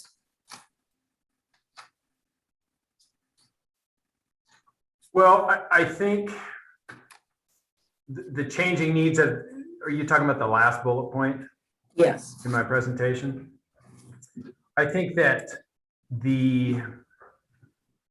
I think we're going to have conversations potentially in the future about things like SROs and what is their role at the school. I think that the homeless conversation is going to, especially as we talk about these goals more, I don't want to use the word forced, but the police department kind of came into this role with homelessness, and I think the city and I think we have all done a good job sort of adjusting to what we're seeing. And what is the next step of that? What are the next things that the city's going to want to do? And what is our part in that? Is the police department going to stay front and center to that? Are we going to partner with, I don't know exactly what that looks like. I also think one is good. I know I'm sure I could make a list, but I just thought, one off the top of your head. I have three things. So the training. So what is it's not one and done. So what's the follow-up to the ongoing training in terms of, you have department-wide bias. I'm assuming when we get there, the police will be participating in the diversity, equity, inclusion process that we're going to, whatever that will be. So what do you think what's the next step? I mean, that was last year, right? That you guys all took that? So a couple of things. So that happened last year. The other thing that happened as part of that, that Black History Month thing is those kids who were involved in that did a Zoom with a bunch of our officers where they sort of told their stories, and they're kind of telling their stories in an unbridled way. And some of our officers don't necessarily like some of the things that they're hearing. And anything that we are doing, I mean, that's training in a way of the conversations that were facilitated after that were really interesting. And I think part of our challenge is getting our officers okay with having some of these conversations. It's easy to get defensive when you're hearing things about your profession that you are very proud of. But it has to become okay. It has to become okay. Two things can be true at once. Yes, you can do a great job, but there can also be something for you to learn. The next thing that we're looking at doing is, I've talked to some people in the community, is we've had feedback about this interaction we've had with kids from inside Portland, which is great feedback, but what is it like for people here? And so we're looking at trying to find some creative ways of sharing that information with our officers. I've talked to a few people in town. In fact, you and I might have even talked about this, about doing a video of having one of our people who's really good with technology, just doing some interviews and answering some questions of people who actually live here so that our officers can continue training and see what does this community look like through their eyes. I know what it looks like through my eyes, but what is it like to some people who live here and have lived here for a long time that I might not know? Okay. And my last one is just doing a little math I've had a lot of math today. So Matt Zook, I'm still doing math today. I was looking at the 2019 data, and you don't have page numbers on here, so it's the statistics. And I just did a little math. So in 2019, you have 3,996 people stopped. I just did some math. So only 13.5% of those were people of color.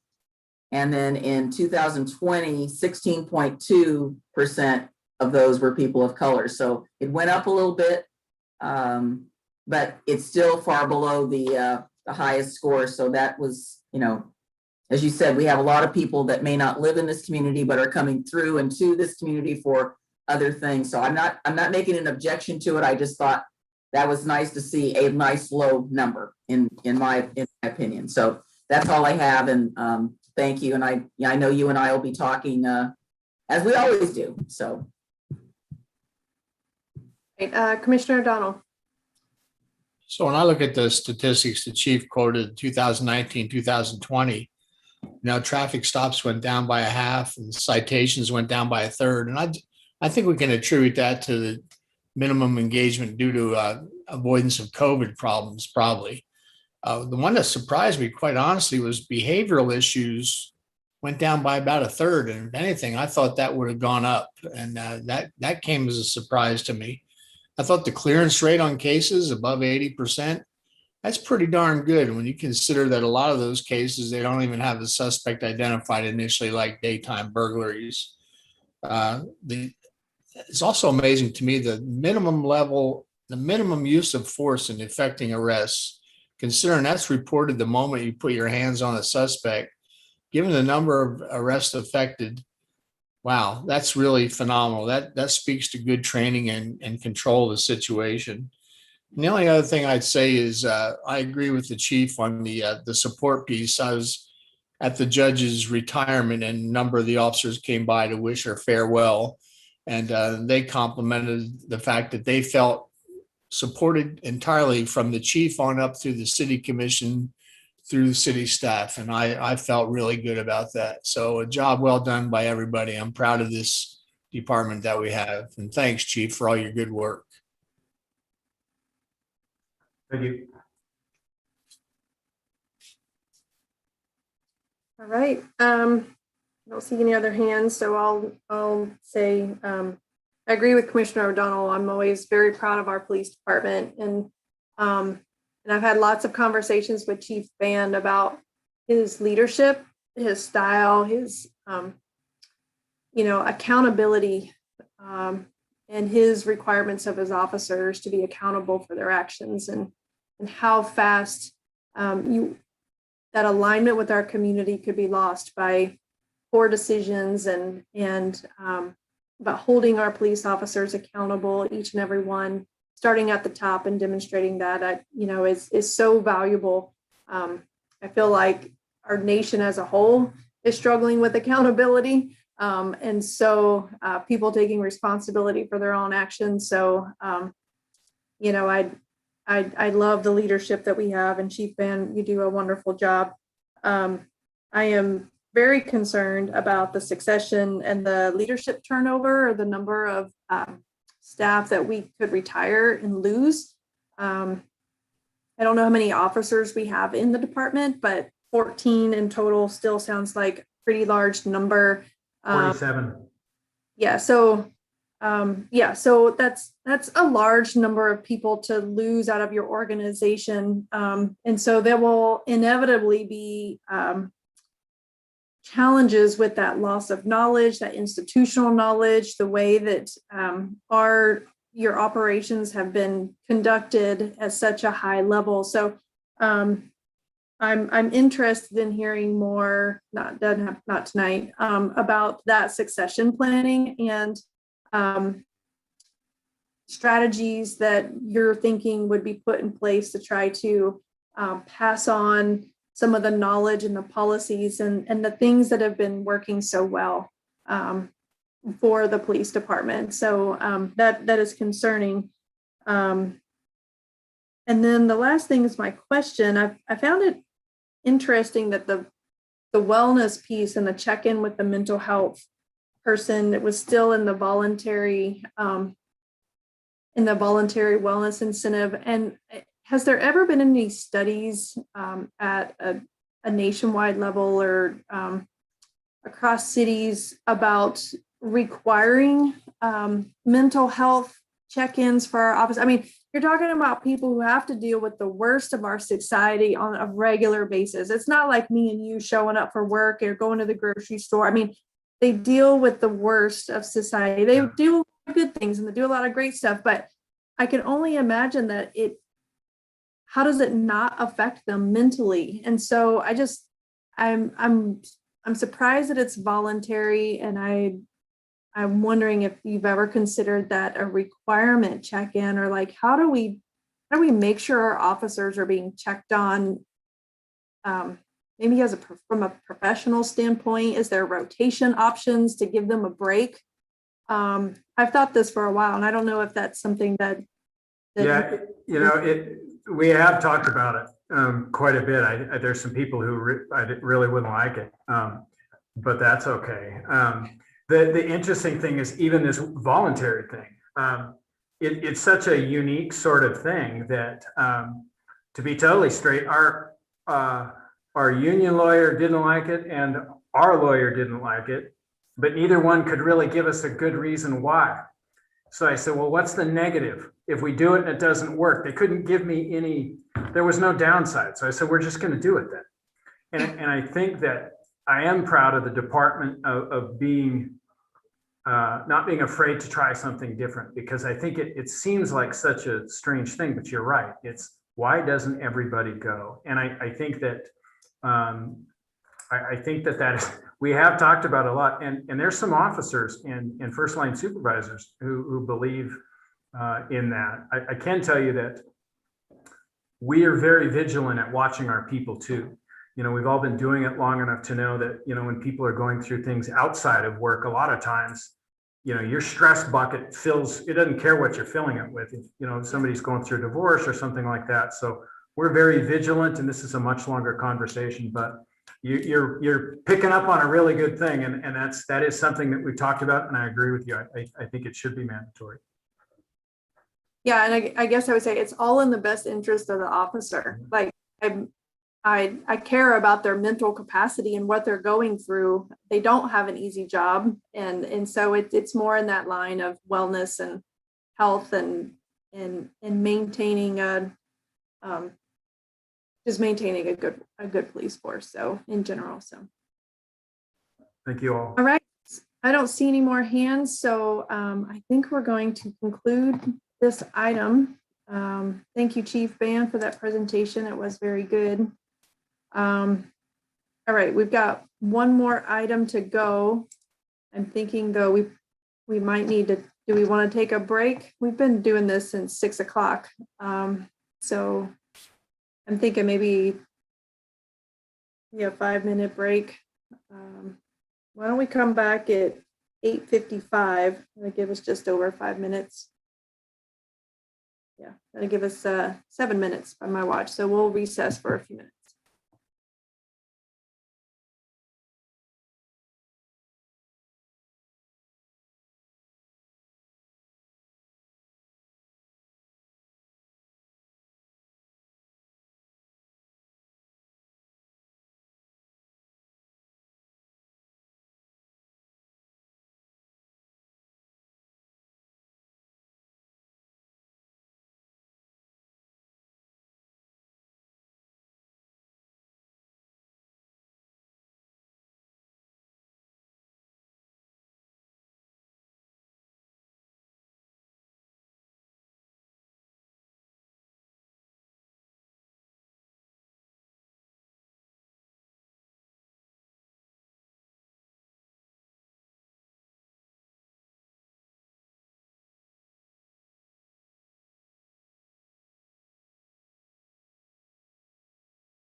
My computer says you cannot start your video because the host has stopped it.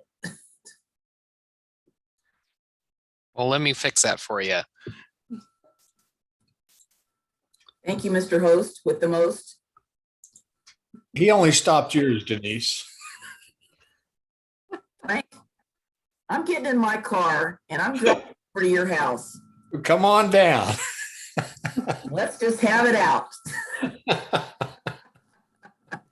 All right. Everybody. So I'm going to call our meeting back to order from that break. All right, so our next item up is the Transportation Demand Management Plan Implementation Update. Ms. Turway, I believe that's you or Ms. Reed. I'm pleased to introduce Kelly Reed, who is a planner with the city and manages our TDM plan. Thanks, Laura, and thanks, Mayor and Commissioners. I'm here with Rick Williams from Rick Williams Consulting as well. How's my sound this time? It's good. Thanks, Kelly. It's good. All right. Yeah. Great. And so we're going to provide an update for you, and we have an ask, a request as well. And I think Nancy Bush is with us as well, since we're talking about parking meters, parking meter fees, in case you have any questions.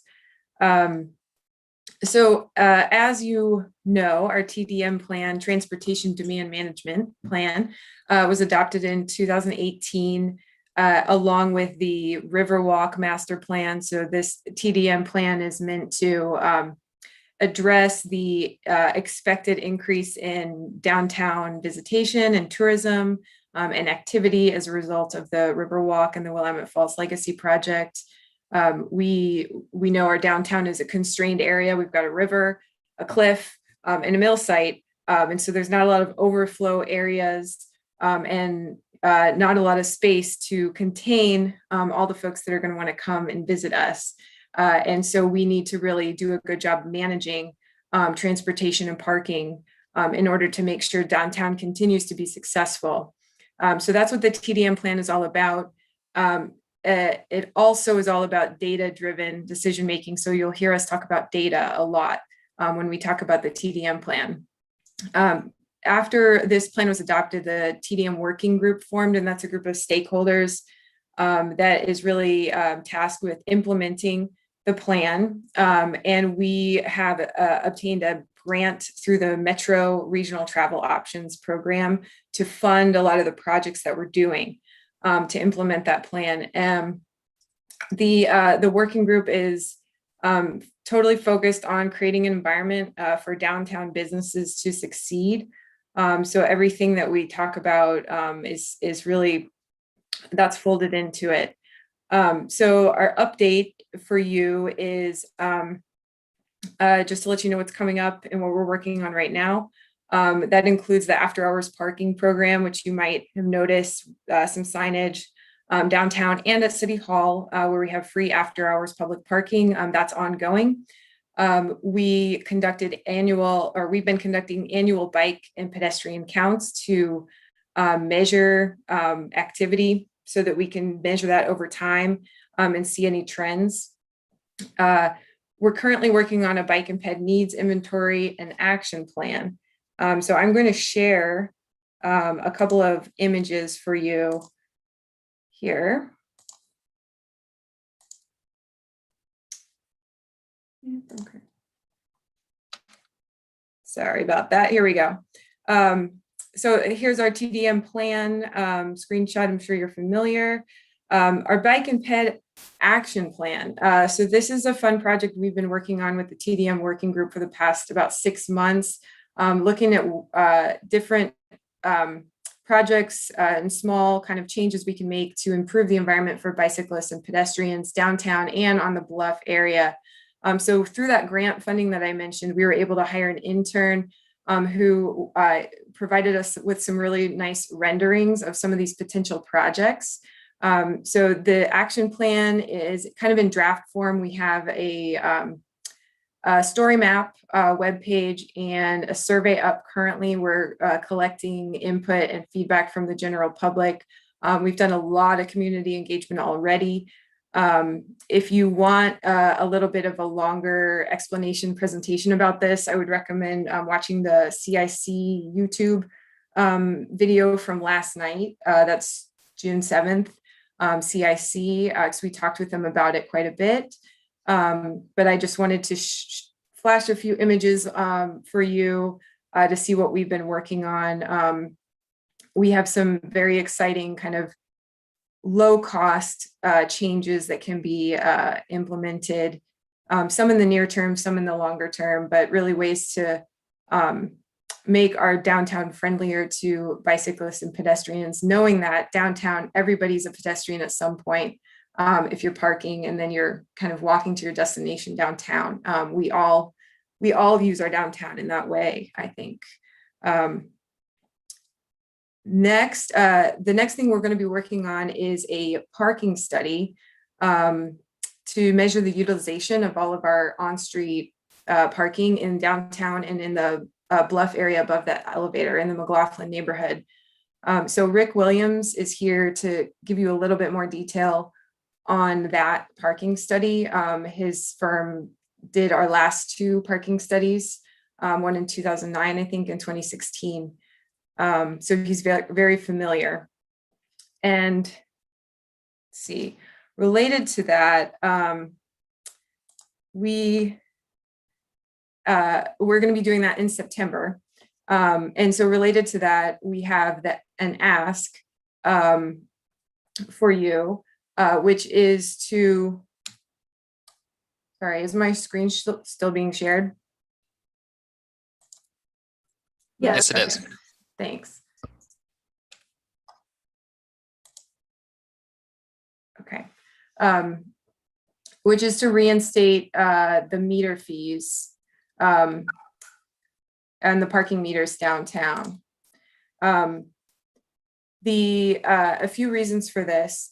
One, the pandemic restrictions are being lifted. The UL made the decision last spring to suspend the meter fees. It's really helpful to businesses that were really operating either closed or operating as like takeout food only. So that was very helpful for businesses at that time. And now that the restrictions are being lifted and parking is needed for customers for in-person dining, and those meter fees are really helpful to keep the parking available for customers. We're hearing complaints of congestion starting to come in recently because of a lack of parking due to a lot of downtown employees that park in the on-street parking locations because there are no fees, and a lot of them are able to kind of just move their cars every couple of hours to avoid the ticketing for time limits. But that kind of keeps the on-street parking filled up and not free for customers or available for customers. And lastly, using the parking meters downtown would provide an opportunity for behavior to kind of steady and go back to normal in advance of our parking study in September. When we collect that data, in order for it to be valid and comparable to the previous two parking studies, having those meter fees in place would be helpful. And I'll let Rick speak to that a little bit more. So I'm going to stop here. We did provide a couple of other examples of other jurisdictions and their approaches. I'm happy to answer questions about that. But we found, I think, Vancouver, Hood River, Salem, and Eugene were examples of jurisdictions that made some changes and suspended meter fees as well, the same as Oregon City did.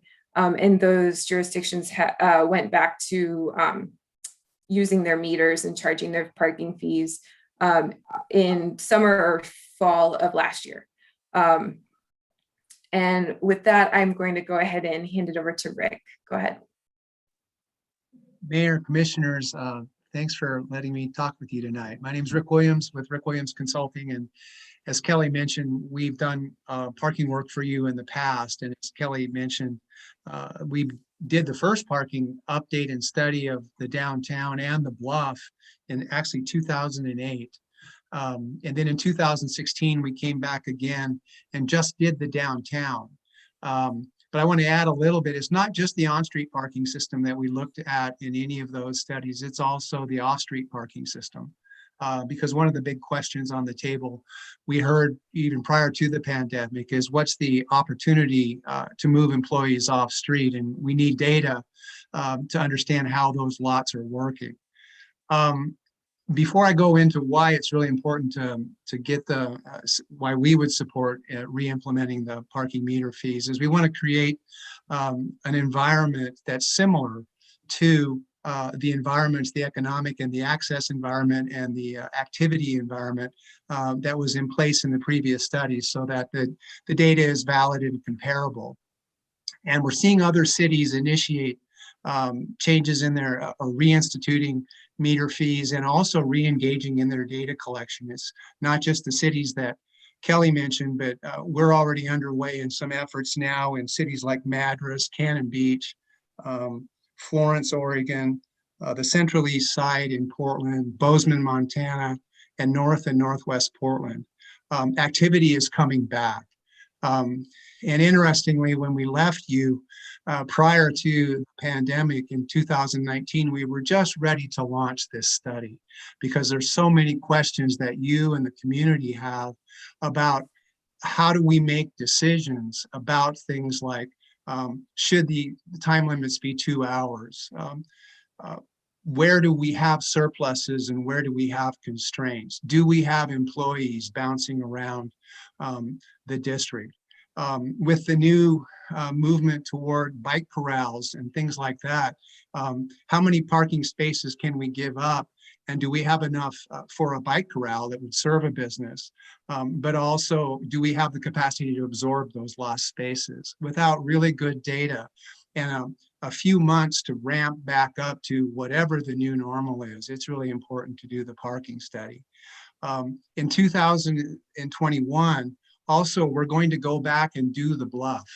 Again, we've had no information on how parking works up on the bluff since the 2008 study. So we're going to go up and re-inventory every on-street and off-street space in the bluff, as well as update the inventory of all parking in the downtown on and off street.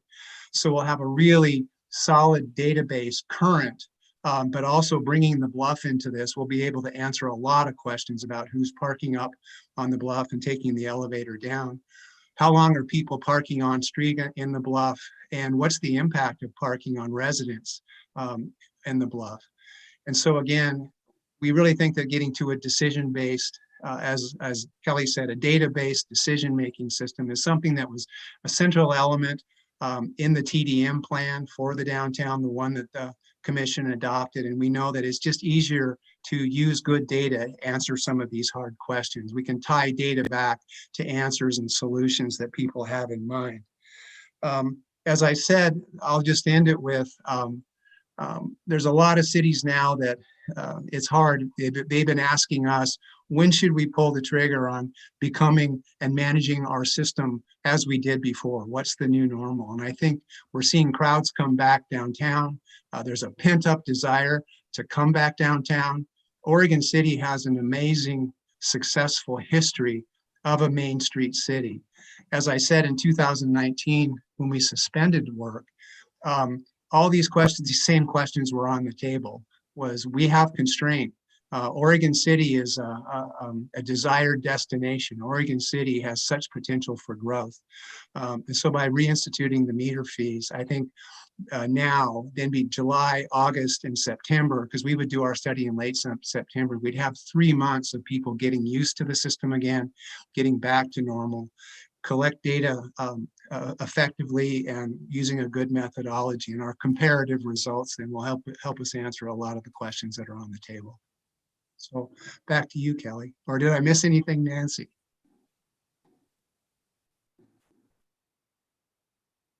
You're doing great. And I'll just add that we are prepared as staff to really get messages out to the public as soon as we get the go-ahead from you to let people know when the meter fees would be reestablished, and that you may also want to consider, just issuing warnings for the first couple of weeks or first few weeks when the meter fees are reinstated as people get used to that again. All right. Are you ready for discussion, Kelly? Yes. Absolutely. Okay, Commissioner O'Donnell. So my question is, assuming this study occurs in September and we're studying the usage of parking on the street and off-street parking and bluff parking, it seems to me that some of the greatest parking assets are the best kept secrets. So are we going to concurrently study stuff? Like I speak with Mr. Conkle and he tells me about a city parking lot that's quite significant. And how often is that used? Because we, including Urban Renewal and others, are always considering the reoccurring conversation about, do we need a parking structure? And maybe this kind of information would be helpful to tell us, because I know that I personally have tried to go downtown many times, end up parking on the bluff and taking the elevator. So, you know, at what point do we increase our economic growth and opportunity for our downtown area by providing additional parking? If that study will do that, that would be helpful to us in decision making. Thanks. That lot is in the lot that you talked about, the city parking lot. That's within the study area. So absolutely, we'd be measuring the utilization of that parking lot and all of the off-street parking lots as well as on-street. And you're absolutely right that, you know, this data collection, you know, every few years, that, you know, what the TDM plan calls for is that every few years we would collect this data and it would support our decisions going forward on how to manage our parking, or when it's time to expand, you know, take other actions such as, you know, parking structure, which is in a strategy of the TDM plan, one of the kind of the long-term strategies. And I'll let, because of the expense really, and because there are a lot of things that we can do before spending the money to build a parking structure. There are a lot of other things that we can do to, you know, better manage the parking and address some of the concerns, like taking advantage of some of the parking lots that are underutilized, right? And directing people to those underutilized offsite lots, like our after hours parking program. So that's something we can do. Don't have to build a thing. It's just about the messaging and the information. I'll let Rick take anything else that I missed on that. Just briefly. One other question for Rick. Will the study consider the present state of affairs and our future state of affairs, given our proposed economic development and hopefully increase in tourism? Yes, I think from a data point of view, we'll have data that can answer those types of questions in terms of growth. Where you have surpluses and where you have constraints now can even help, as we did in the last study, to think about where new parking may need to be located based on access patterns. The thing I wanted to add to what Kelly said too is, and to more to your point, is we'll be collecting data hourly and into the evening hours. Because another question on the table is, if we coming downtown on an evening and I can't find parking, what's the data say and what does that mean in terms of enforcement? We're also going to be collecting on a Saturday. So we'll have a weekend and a weekday. So we can see how the on and the off street supply changes between when employment is downtown and on a weekend when the user profile may change. So I think the data we have is going to be very worthwhile. And I think knowing that we're going to do on and off street data can ask a lot of that. Look at your existing condition, compare it to previous, and then project forward into the growth that you, and how that might impact, and where you have surpluses now or where the constraints are maybe beyond, and you need to take action sooner. Very good. Thanks. Hey, Commissioner McGriff. Well, first of all, I would like to know where those other public parking lot signs are, because I didn't see them downtown. The only sign I've seen is the one that's on the City Hall lot. And, you know, I've been made a liar by telling people, oh yes, just go downtown and you'll see the lot where it's posted and you can park there. It's not there. So when is it going to get installed? They're there. There's several lots downtown. Yes, and it's not signed, so. It is. It's been signed for months and months and months. Well, I've looked for the one right next to Bistro Cubano, and that was one of the lots that was proposed to be used. There's no signage there. it says, you know, tow away zone, et cetera, et cetera. So that's my first question. And then again, you know, Rick, we've worked together a long time, both in Portland and here. And what I continue to express my concern about is that the bluff is not the bluff. That is the McLaughlin neighborhood. And the neighborhood has repeatedly expressed their concern about being used as a dumping ground for parking. It is not a dumping ground for parking. It is a residential neighborhood with some commercial core. And there are a number of places, I believe, that a couple of the CPAs have, you know, well, really badly paved lots that people probably don't want to park in because it's all lumpy and whatnot. But I think that, again, that the downtown should not be relying on the McLaughlin neighborhood to take care of their parking needs. And that we do have some lots that could be utilized, but it's just not totally compatible. So I'm just, again, raising this again. I raised this 5 years ago. I raised this 10 years ago. I raised this 15 years ago. And again, it continually is being looked at as a place for people to park. So I think we need to be thinking about the fact that we've got lots of new people moving into this neighborhood. They have small children, and you know, it's changing again. There was a whole group of small kids. Now they're growing up, they're gone. We got more people moving in with kids.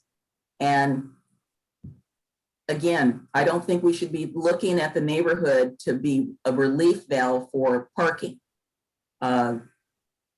There are places that we can, I know you know where they are because we've talked about them over the years, where we can have parking. Again, we know that people will park and walk. People complain about that, but you know, they'll go to Costco and park in the front of the parking lot and walk. So I mean, it's not any different, except the parking lot at Costco is not as nearly as interesting as downtown is. So, you know, it's park here and walk down. So it's, again, it's education. And obviously, you know, we can't approve anything tonight, but I would like to see the same thing as I told Parks this evening, is that I would like to see what the public information that's going to go out before we implement the parking fees again, because I think it's really important to utilize our partners, such as the chamber or DOCA or whoever else is down there, even with some signage to the businesses to say, oh, by the way, we're now going to charge for parking, so that this is not, you know, I saw in here, you want to do this by July 1. Well, it's July 8th. I don't know if that is enough time to do an adequate citizen involvement process to get the word out to people so that they know. They've gotten very used to not paying. At least the locals know that. I do see people on the weekends trying to put money in the meter, and you know, if I see them and I'm walking by, I'll tell them, don't put it in there, but you know, sometimes they've already done it. So I just want us to proceed with caution doing this. I do support us going back and having the parking meters being utilized, but I think the time frame that you're asking for, and obviously we probably couldn't get to this till our meeting on the 16th or after, we need to see what it is, how you plan to roll it out. That's really my concern.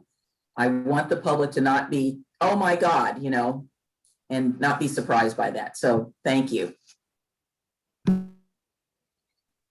All right, Commissioner Smith. I'm trying to think how to, this is such a huge topic, and I think sometimes we tackle these things in the city in these little pieces, and then we don't really look at the whole picture. And I think I'm really worried about that in the scheme of the next 5-10 years of Oregon City's view of tourism and how people drive off the freeway and where they go.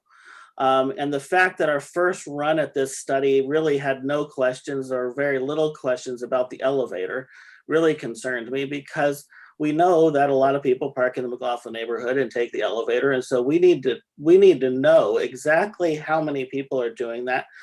And not only the elevator, but the stairs.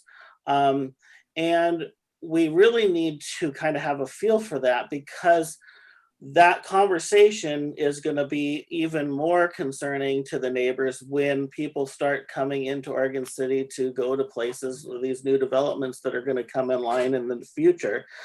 And so we have to really ask that question as a whole. Do we want the McLaughlin neighborhood to be a place where that parking infrastructure is. And I think the answer is pretty much no. So then where is it going to be?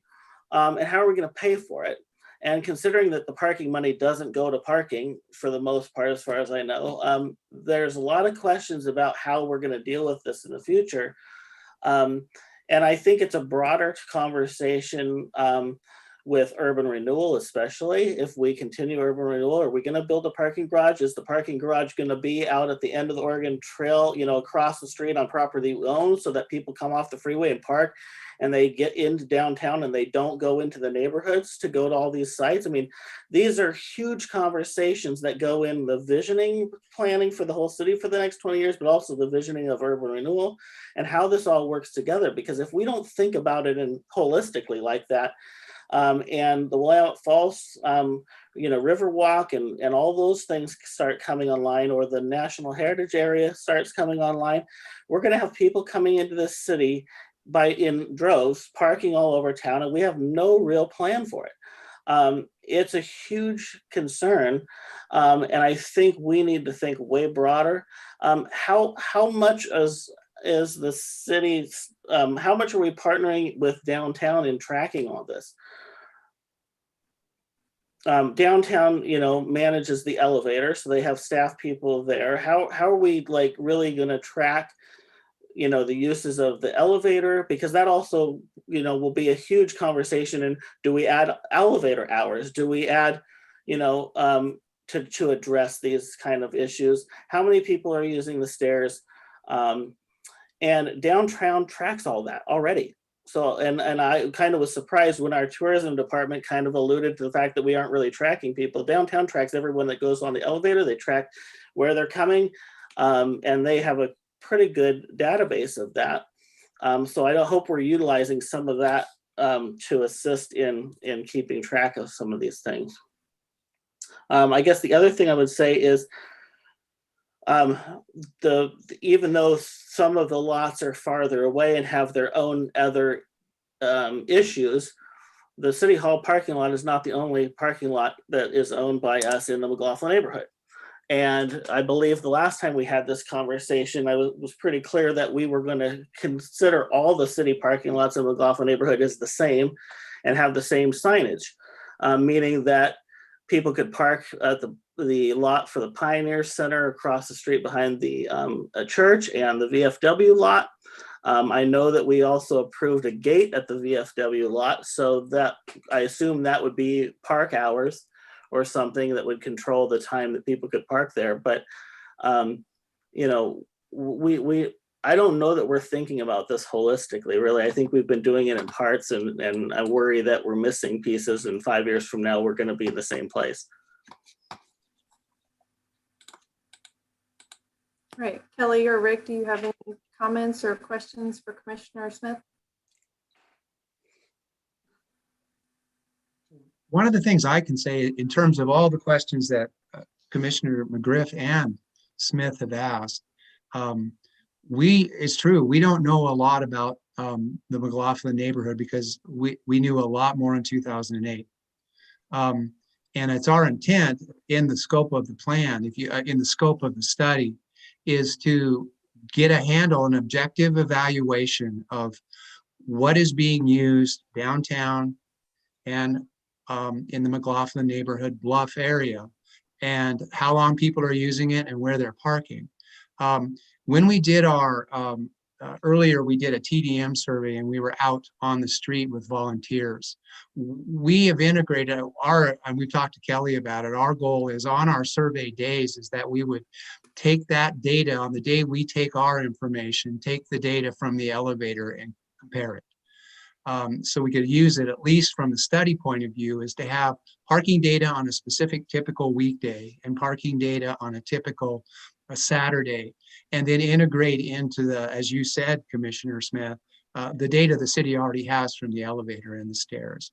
And we've collected intercept data with Kelly and others before using volunteers, and so it's been really good. We're going to do some bike parking work on the survey day as well, to evaluate where bike parking is and how that's being used. And we hope to use some citizen volunteers to do that as well. I think it boils down for us is a lot of these questions are really good, but we need the data. Where do you locate a garage? Well, where are your highest points of constraint? Back to Commissioner O'Donnell's point of view of where do we need parking in the future? Well, we need to have growth projections of what's coming and then tie that to our access plans. It is a big question, but I think the parking study is really kind of the foundation piece that says there's a lot of questions that can be answered by simply getting out and collecting data on street and off street, then determine who should park there. Should the neighborhood program that's already in effect up in the McLaughlin neighborhood, should it be expanded? Should we have more aggressive enforcement up above? How do we control who parks off street in the McLaughlin neighborhood through permit programs? So I think a lot of that can be answered, but you're right, it is a big question and it needs to all be put into a holistic approach. Some of these things about shuttle systems and parking is in the adopted TDM work plan that visions out, I forget, Kelly, 20 years. So anyway, I think we can answer these questions if we get going. I would add that when we have that data collected by Rick and his team, we will, Rick's scope of work includes some community engagement as well. So working with downtown stakeholders and the Downtown Oregon City Association, the Chamber, and the McLaughlin neighborhood throughout the parking study to share the data and get people's input on what they think it means, what it means to them. And then we'll come to you with some recommendations from Rick and his team on, now that we have all this data and we have this input, what are the action items? What are ways that we can improve our parking management? All right. So I have a couple of questions. We can wrap up this item. So you were asking about meter fees and whether or not we supported them. I do support reinstating the meter fees. I agree with Commissioner McGriff, though, that we need to have a pretty aggressive campaign on letting folks know that the fees are being reinstated. I like the idea of maybe having a flyer that and passing it out to all of the businesses downtown that they could all hang up with weeks in advance. So maybe you delay the meter fee starting on July 1, maybe it starts July 15th or July 30th, but with some time to kind of get the word out. And then, presenting to CIC and doing some community outreach that they can then share with all of their members of just, just a concerted effort. But in general, I support reinstating the meter fees. Going off of what Commissioner O'Donnell said quite a few minutes ago, I think one of my challenges with this conversation is that I feel like we collect data. We definitely need to see some trends and do some trend projections. My concern is that we sit around and we talk about it, or we collect data and we wait on some point in time to say, oh, we need a parking structure. And then we're 10 years off from having a parking structure because it takes time to get money and building and all that. And therefore we wait, and so I think figuring out, if we think we're headed in that direction, where is the point in which we start planning on it and start, putting some measures in place if we see that in the trends or in the projection, you know what I mean? And instead of waiting, that's what people complain about all the time. They wait to 4-lane a highway until it was already backed up on that highway, and now they're adding more lanes after the traffic's already been backed up. Same kind of things. Like, we know we're having traffic issues. How much congestion and parking problems do we need to have before we make a decision versus putting off, having a parking structure for another 10 years and just making people frustrated. So I'm interested in that trend data and maybe that conversation of, how do you know when you know that it's going to take several years before you can get a parking structure in place? At what point do you know that you're like, okay, we can see where the trend's going and it's a solid conclusion, or we can feel pretty good about those decisions. So that would be something I would be interested in. Commissioner McGriff brought up the signs. I have seen some of the signs. Have all of the signs been put up? Commissioner Smith mentioned the city parking lots as well in the McLaughlin Neighborhood Association. I've seen the signs at City Hall. have all the signs gone up that we originally planned to put up that we had in our plan? Those have gone up, yes. We wanted to start with a couple of lots and see how it went. And so with the pandemic, we probably haven't been seeing as much utilization of those lots. Where So I think are they? yes, so it's River Crossing Center down at 10th and Main is the largest one downtown. The one you mentioned, Commissioner McGriff, next to the Cuban restaurant, that was, I think, raised by one of our stakeholders, maybe the Downtown Association. We talked with that property owner, or we reached out and didn't have, there wasn't any interest. So we're only working with willing property owners on this, right? People who are willing to allow the free public parking on their lots after hours. We will continue. The program's not over. We're starting small to see how it went, and it can expand as needed in the future. That's so the one next to US Bank that used to be the old First Interstate Bank. I don't know it by River Crossing. There's the dentist Bank, office. And now then there's like a what are they called? PT office, that kind of tannish, brownish building cost from modified printing. Okay, that's what you call River Crossing? By Renee's. Okay, now I know where we're talking about. I still know it by that name. It's the old First Interstate Bank for the oldies but goodies here. Yeah. So I guess my only other suggestion, and this makes me think of the work that's coming in the next biennium with Kristen and our website and the engagement. I would love to see like a link or a map of like, where can I park downtown? Most other bigger cities have that, a GIS map or something like that, or where is free after hours parking. They bring up a map and have highlighted parking lots. And so I think there's a couple of small things we could do to help this conversation and get the word out. And I would suggest that. So I see Commissioner O'Donnell has his hand, not Commissioner McDonald, Commissioner O'Donnell. McDonald was a farmer. Getting late. Close enough. We just met, so I understand. At the risk of being repetitious, I truly think this correlation between the number of vehicles parked in McLaughlin and the elevator usage is key. I mean, if the place is saturated in McLaughlin and elevator usage is up, that tells you what those people are parking for. If there's vacant parking places and elevator usage is down, what a great baseline. So let's implement that in the structure in this parking study. I would like to see something the mayor just said, where's the additional free parking at? I mean, if you're unaware of a best kept secret, what good does it do?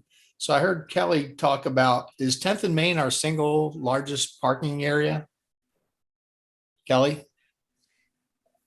So that lot is the largest lot that's part of the after hours parking program. I think the really large parking lot that is city owned is at between 12th and 13th on Main.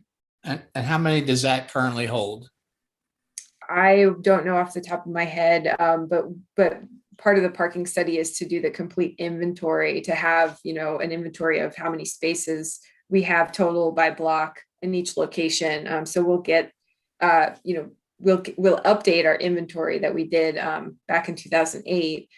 So we know exactly how many parking spaces we have. And then we'll have the ability to measure how much those are utilized by the hour.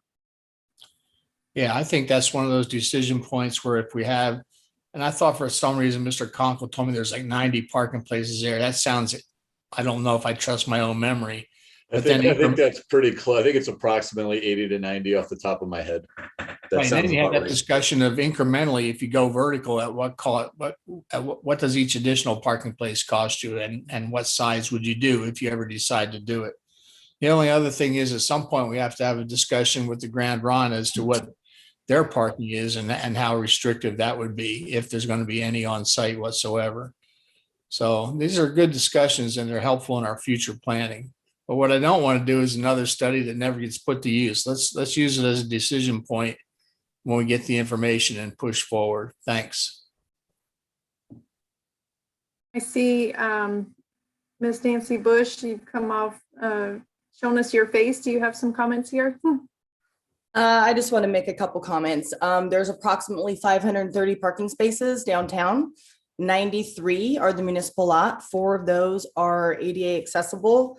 When it comes to notification, the most important thing to remember is we know who the employees are. We work with them every day down there. The employees are the people who generally get the citation. The visitor does the right thing almost every time. They come, they read the sign, they follow the directions. So what we've always done is like a tape up to all the businesses that the change is coming. We do reach out through Downtown Oregon City Association. I made a couple notes here as we were going.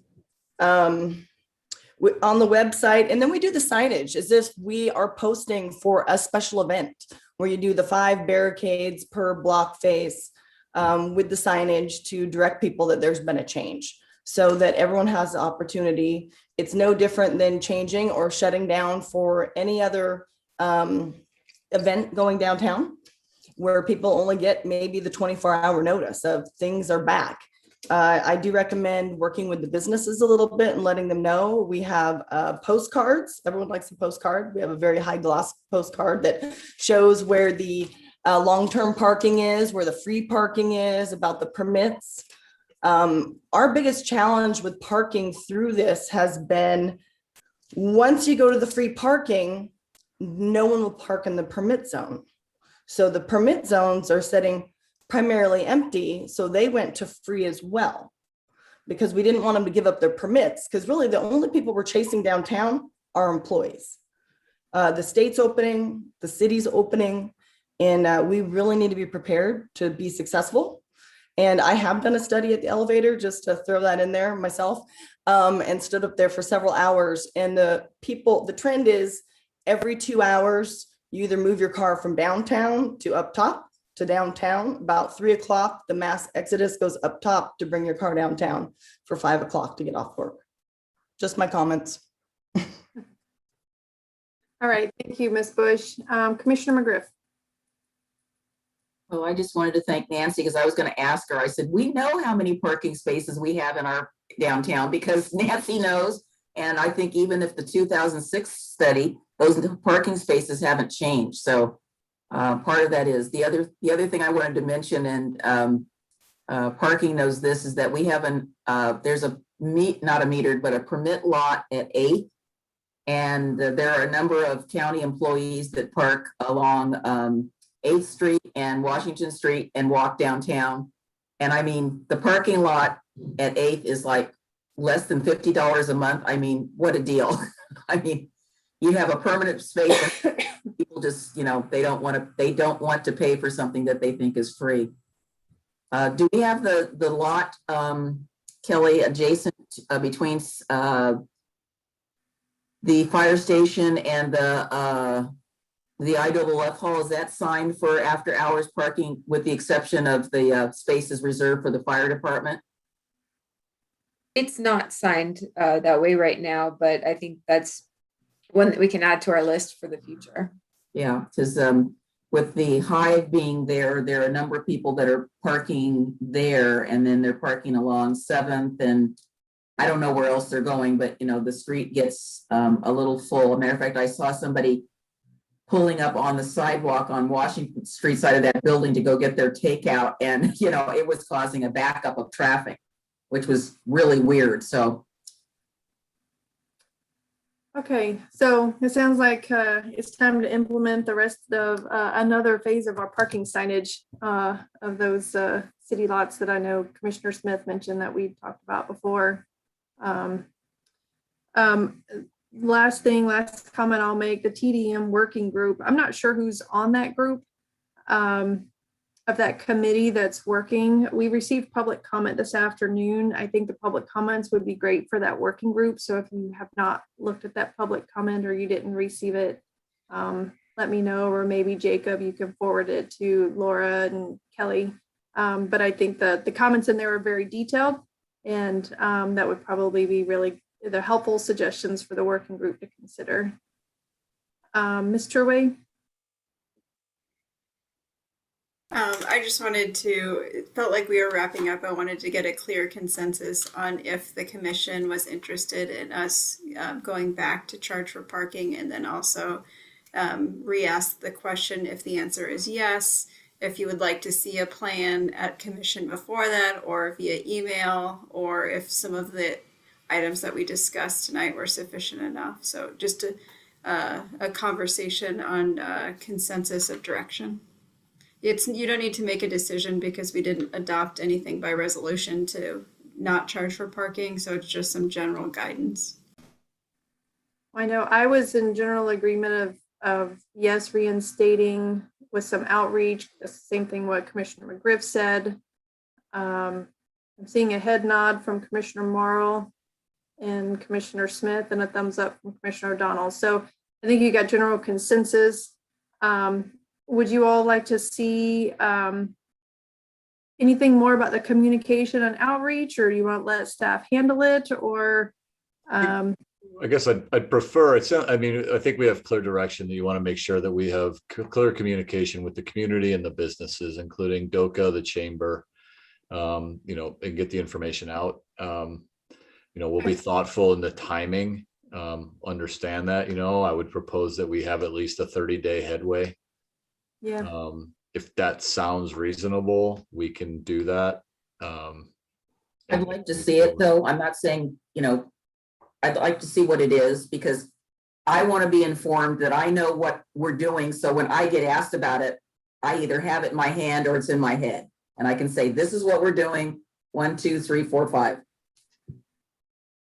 Well, I think the main thing to know is one, they're going to be doing outreach. We just need to know what date you pick in which the fees are going to start. I mean, that's the key thing that, if I think you were asking for them to be started on July 1, if we're doing 30 days notice, outreach, stuff like that, then obviously it's not going to be July 1. So just an outline of what your plan is of starting outreach, sending out flyers. Our new date for going live on fees is this date, so we can make sure we're all saying the same thing. Right now, we're going to leave as someone asks us, we'll be like, I don't know when it's starting, because we don't have an exact date. So you can give us that. Okay, so we can work on documenting that and send that around via email and then move forward. Yeah. Okay. Yes. All right, that sounds good. Do you need anything else, Mr. Conkle? Nope, that's it. Thank you very much. Laura, was that good for you? Okay. All right, thanks, Kelly, and thanks, Rick, for joining us this late hour. Thanks for presenting late. All right, so the last item on our agenda is communications. I can get back to my agenda. All right, city manager's report. I don't have anything for tonight. Thank you. All right, so then we have all of our commission committee reports. How about we'll just say, does anybody have anything pressing that you feel like is timely or needs to be spoken tonight from your committees? I'll look for hands. I think most people are saying no. It's been kind of business as usual probably for committees, so I think we're pretty good. All right. General consensus. In that case, we're adjourned, everybody. Thanks. Thank you. Good night. Good night.